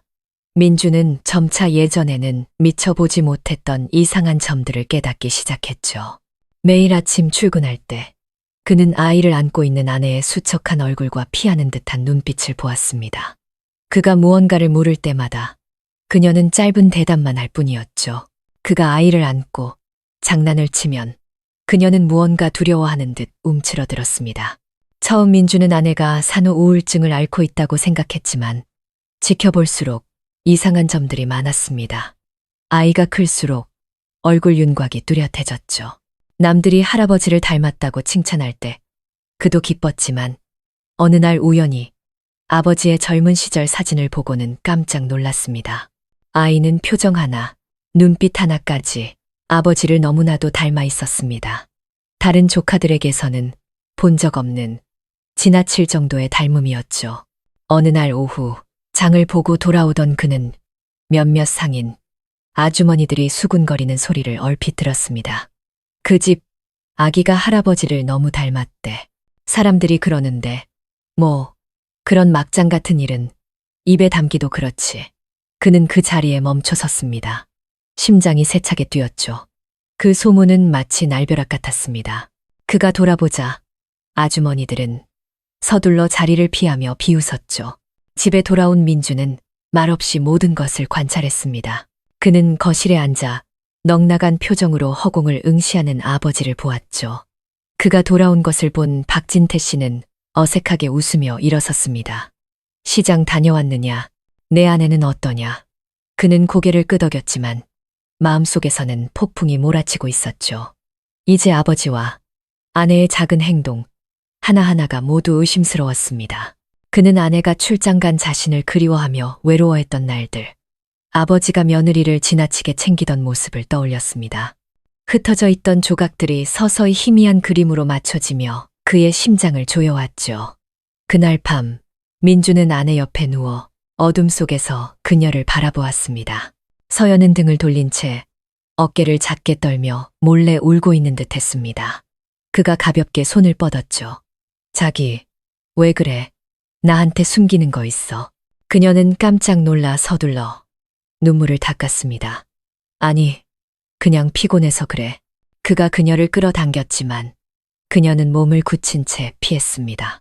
그의 마음속에서는 감히 직접 물어볼 수 없는 깊은 의심이 싹 텄죠. 다음 날, 민주는 아버지를 더 유심히 관찰했습니다. 그는 아버지가 손주를 안을 때마다 눈빛이 이상하다는 것을 알아차렸습니다. 사랑스러우면서도 불안해하는 평범한 할아버지의 눈빛이 아니었죠. 한 번은 그가 손주를 안고 있다가 문 밖에서 이웃이 부르는 소리가 들리자 황급히 아이를 내려놓고 안색이 변했습니다. 그날 저녁 식사 때 민주는 밥그릇을 내려놓고 아버지를 똑바로 쳐다보았습니다. 아버지, 여쭤볼 게 있어요. 요즘 무슨 일 있으세요? 아버지가 많이 달라 보이세요. 박진태 씨는 당황하며 다른 이야기로 화제를 돌렸습니다. 아비가 늙어서 그냥 피곤할 뿐이다. 걱정하지 마라. 그 회피하는 눈빛이 민준의 의심을 더욱 키웠습니다. 옆에 앉아있던 서연은 손을 떨며 고개를 숙이고 입술을 굳게 다물었습니다. 그녀의 심장은 남편이 더 물어볼까봐 미친 듯이 뛰었죠. 민주는 아내를 바라보았습니다. 마음속에서 형언할 수 없는 고통이 솟아올랐죠. 그는 아내를 사랑했고 아버지를 사랑했지만 직감은 끔찍한 진실이 바로 이 집안에 숨겨져 있다고 말하고 있었습니다. 밤이 되자 그는 뒤척이며 잠 못 이루고 천장을 바라보았죠. 옆방에서 들려오는 아기 울음소리가 마치 구조 요청처럼 들렸습니다. 그는 소문 한마디, 한마디, 사람들의 시선, 아버지와 아내의 이상한 행동들을 떠올렸습니다. 이마에는 식은땀이 흘렀죠. 그는 혼잣말로 속삭였습니다. 아니야, 그럴 리가 없어. 하지만 의심은 매 순간 유령처럼 그를 따라다니며 이미 너무 무거워진 이 집을 배회하고 있었습니다. 그날 밤 수원은 짙은 안개에 잠겨 있었습니다. 멀리 기차역에서 들려오는 기적 소리가 동네게 짖는 소리와 뒤섞였죠. 3층 집, 거실에 불은 늦게까지 꺼지지 않았습니다. 민주는 그곳에 앉아 두 손을 꽉 맞잡고 충혈된 눈으로 허공을 응시했습니다.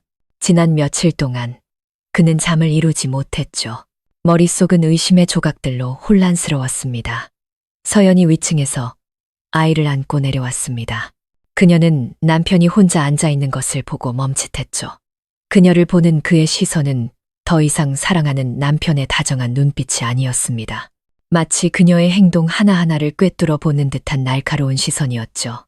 그녀는 고개를 숙이고 떨리는 목소리로 말했습니다. 아직 안 잤어요? 차 한 잔 타다 드릴까요? 민주는 대답하지 않았습니다. 그는 일어나 그녀에게 다가가 부드러우면서도 단호하게 말했죠. 내가 아이 안을게. 당신은 여기 앉아. 할 얘기가 있어. 서연은 아이를 작은 요람에 눕히고 떨리는 손으로 의자에 앉았습니다. 심장이 터질 것 같았죠.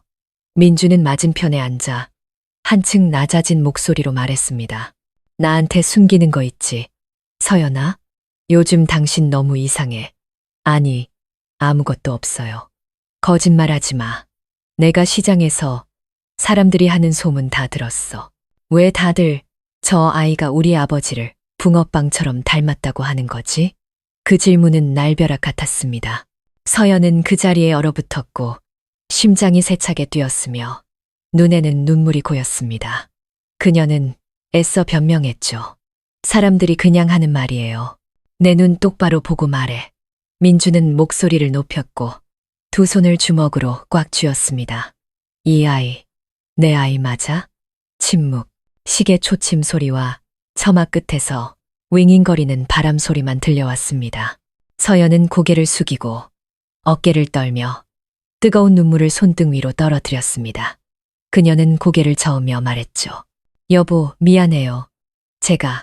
제가 너무 약했어요. 말해. 민주는 거의 소리를 질렀고 목소리가 갈라졌습니다. 서연은 두 손에 얼굴을 묻고 흐느꼈습니다. 저 아이, 당신 아이가 아니에요. 아버님 아이예요. 흐느낌은 바람 소리와 뒤섞여 섬뜩한 소리를 냈습니다. 민주는 그 자리에 못 박힌 듯 서 있었습니다. 심장이 멎는 듯 했죠. 귀가 먹먹해지고 눈앞이 캄캄해졌습니다. 그는 뒤로 비틀거리며 테이블 모서리에 손을 짚었고 얼굴은 새하얗게 질렸습니다. 그는 자신이 사랑하고 믿었던 아내를 보았습니다. 이제 그녀는 자기 집에서 배신자가 되어 있었죠. 그는 아버지가 늘 내려오던 계단을 보았습니다. 존경했던 아버지는 이제 파렴치한 죄인처럼 보였습니다. 주변의 모든 것이 무너져 내리는 듯 했죠. 서연이 고개를 들었습니다. 눈물이 가득한 눈으로 제가 잘못했어요. 제가 틀렸어요. 하지만 그때 저는 너무 외로웠고 약했어요. 아버님도 외로우셨고요. 저도 어떻게 해야 할지 몰랐어요. 그만해. 민주는 목맨 소리로 소리쳤습니다. 그는 돌아서서 머리를 감싸 쥐었고 눈물이 타일 바닥으로 떨어졌습니다. 왜 두 사람이 나한테 이럴 수가 있어. 요람에 있던 아기가 놀라 울음을 터뜨렸습니다. 울음소리가 무거운 공간을 찢는 듯 울려 퍼졌죠. 서연은 달려가 아이를 안고 달래며 함께 울었습니다. 민주는 텅 빈 눈으로 문 쪽을 바라보며 서 있었습니다. 그가 믿었던 모든 것을 앗아간 폭풍이었습니다. 계단 위로 박진태 씨가 나타났습니다. 그는 모든 것을 들었죠. 그의 얼굴은 창백했고 입술은 떨렸습니다. 그는 내려오려 했지만 다리가 돌처럼 무거웠습니다. 그가 애써 묻으려 했던 모든 비밀이 이제 드러났고 더 이상 물러설 곳은 없었습니다. 한 지붕 아래 세 사람, 엄마 품에 안긴 죄 없는 아기, 그리고 허공에 매달린 칼날 같은 진실. 그 순간 모든 거짓과 위선은 산산조각 났습니다. 민주는 거실 한가운데 서서 눈물을 흘렸습니다. 마음이 수천 개의 칼날에 찔리는 듯 아팠죠. 그는 깨달았습니다. 이 순간부터 이 가정은 돌아올 수 없는 강을 건넜다는 것을. 진실이 드러난 그날 밤 이후 3층 집은 폭풍이 휩쓸고 간 듯 했습니다. 더 이상 웃음소리도 민준이 아이에게 불러주던 자장가 소리도 들리지 않았죠. 오직 회피하는 시선과 차가운 복도를 울리는 무거운 발걸음 소리뿐이었습니다. 민주는 넋이 나간 사람 같았습니다. 밖에 나갈 때면 목적 없이 정처 없이 걸었죠.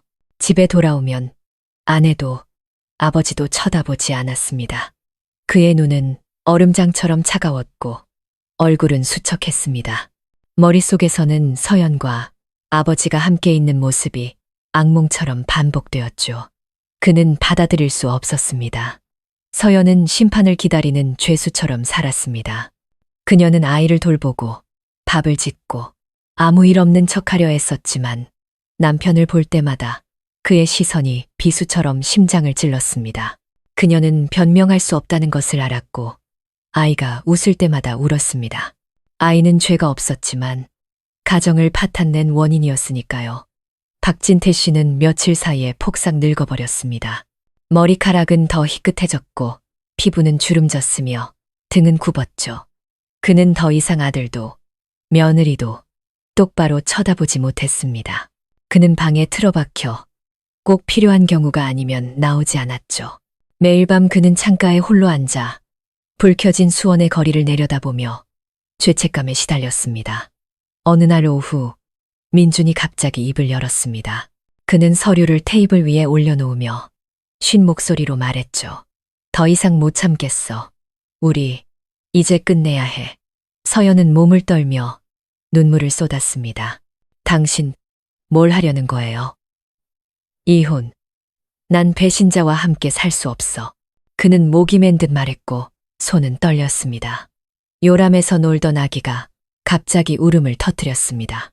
마치 상황을 아는 것처럼 서연은 달려가 아이를 안고 소리쳤습니다. 당신이 원하는 대로 다 할게요. 하지만 아이는 버리지 말아주세요. 얜 죄가 없어요. 아무것도 몰라요. 박진태 씨가 위층에서 내려왔습니다. 그의 얼굴은 창백했죠.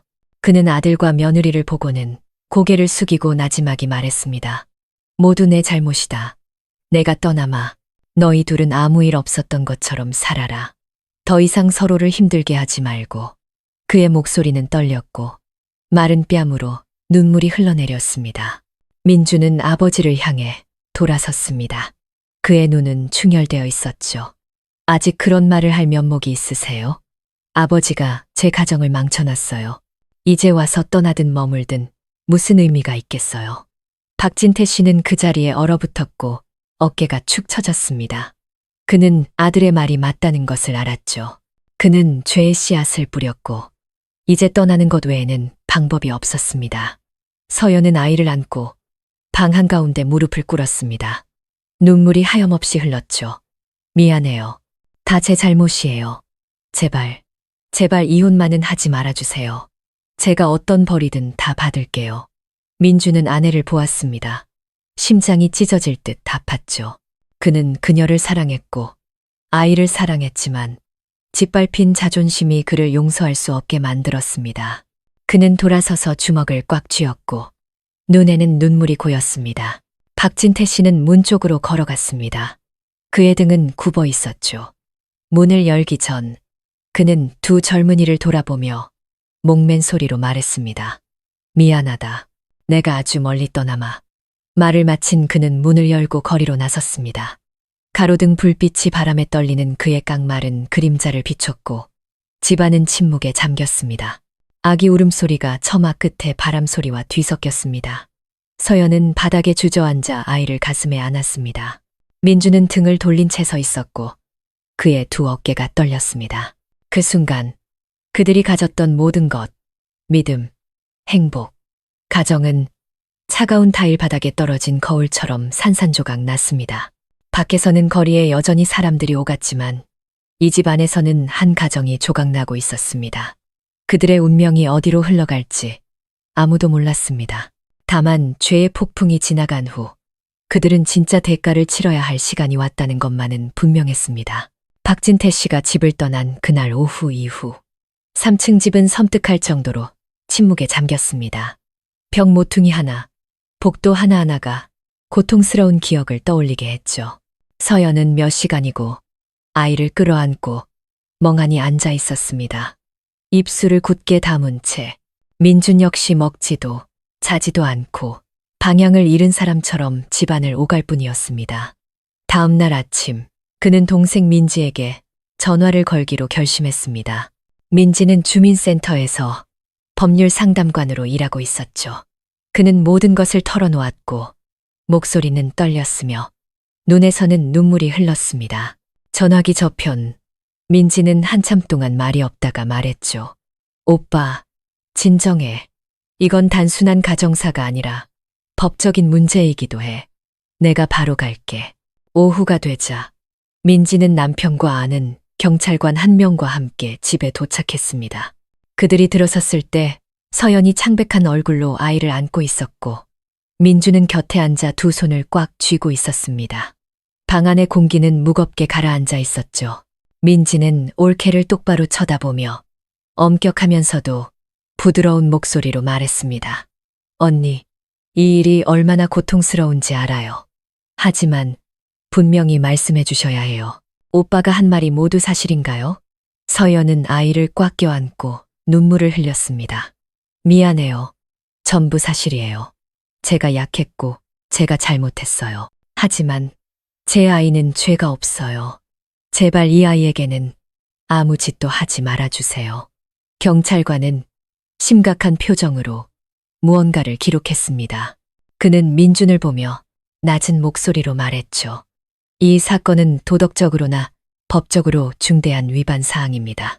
만약 고소를 원하시면 기관에서 규정에 따라 처리할 것입니다. 민준은 고개를 숙였고 두 어깨가 떨렸습니다. 그는 아무 말도 하지 않았죠. 그의 마음속에는 고통과 수치심, 그리고 아이에 대한 연민이 뒤엉켜 폭풍처럼 몰아쳤습니다. 갑자기 문이 열리고 박진태 씨가 돌아왔습니다. 그는 민지가 왔다는 소식을 들었던 거죠. 그는 수척한 얼굴과 떨리는 손으로 들어섰습니다.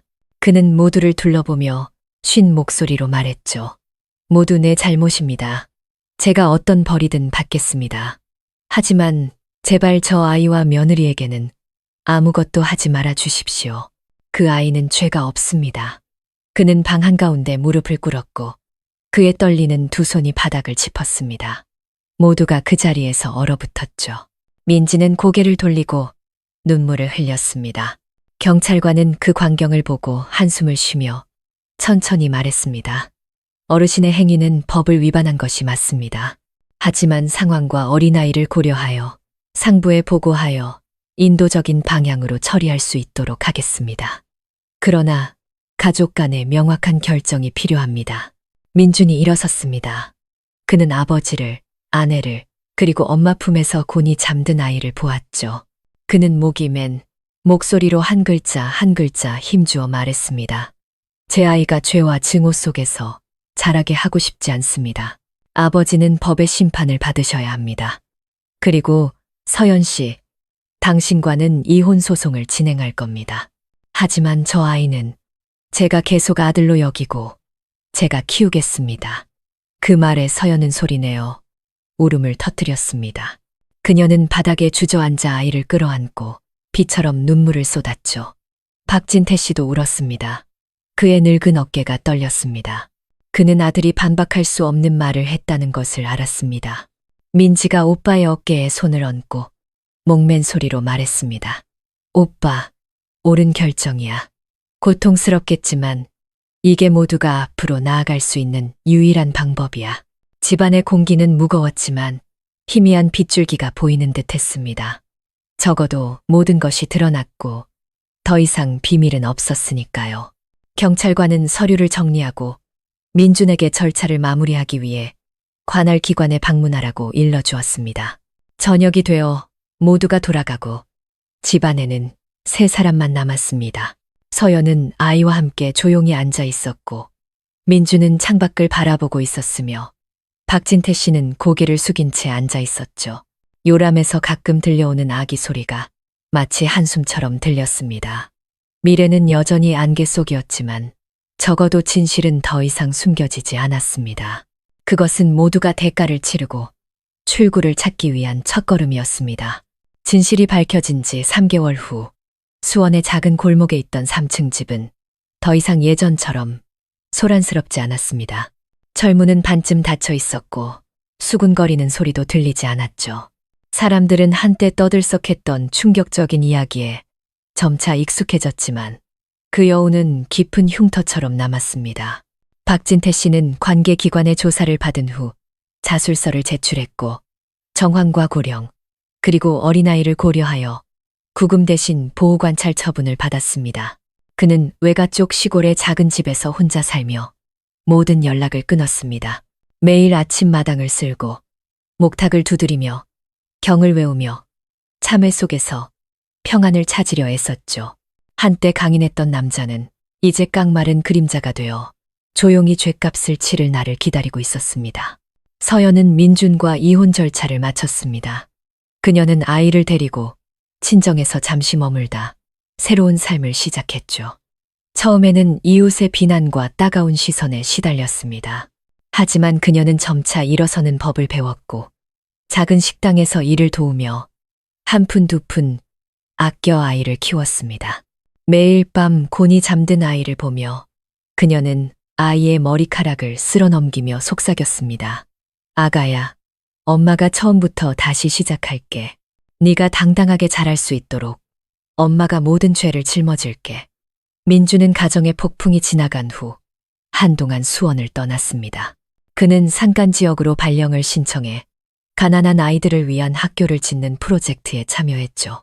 매일 저녁 언덕 꼭대기에 서서 흘러가는 구름을 보며 그는 여전히 과거를 떠올렸지만 고통은 점차 교훈으로 변해갔습니다.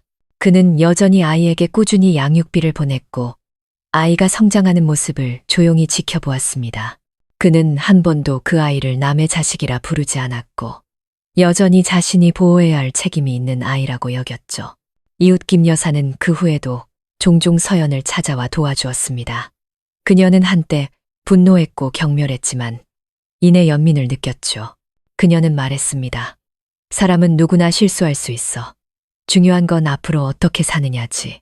그녀의 말은 폭풍 같은 여론 속에서 서연이 버틸 수 있도록 도와주는 지팡이가 되었습니다. 실수의 결정체였던 아이는 천진난만하게 자라났습니다. 눈은 맑았고 웃음은 순수했죠.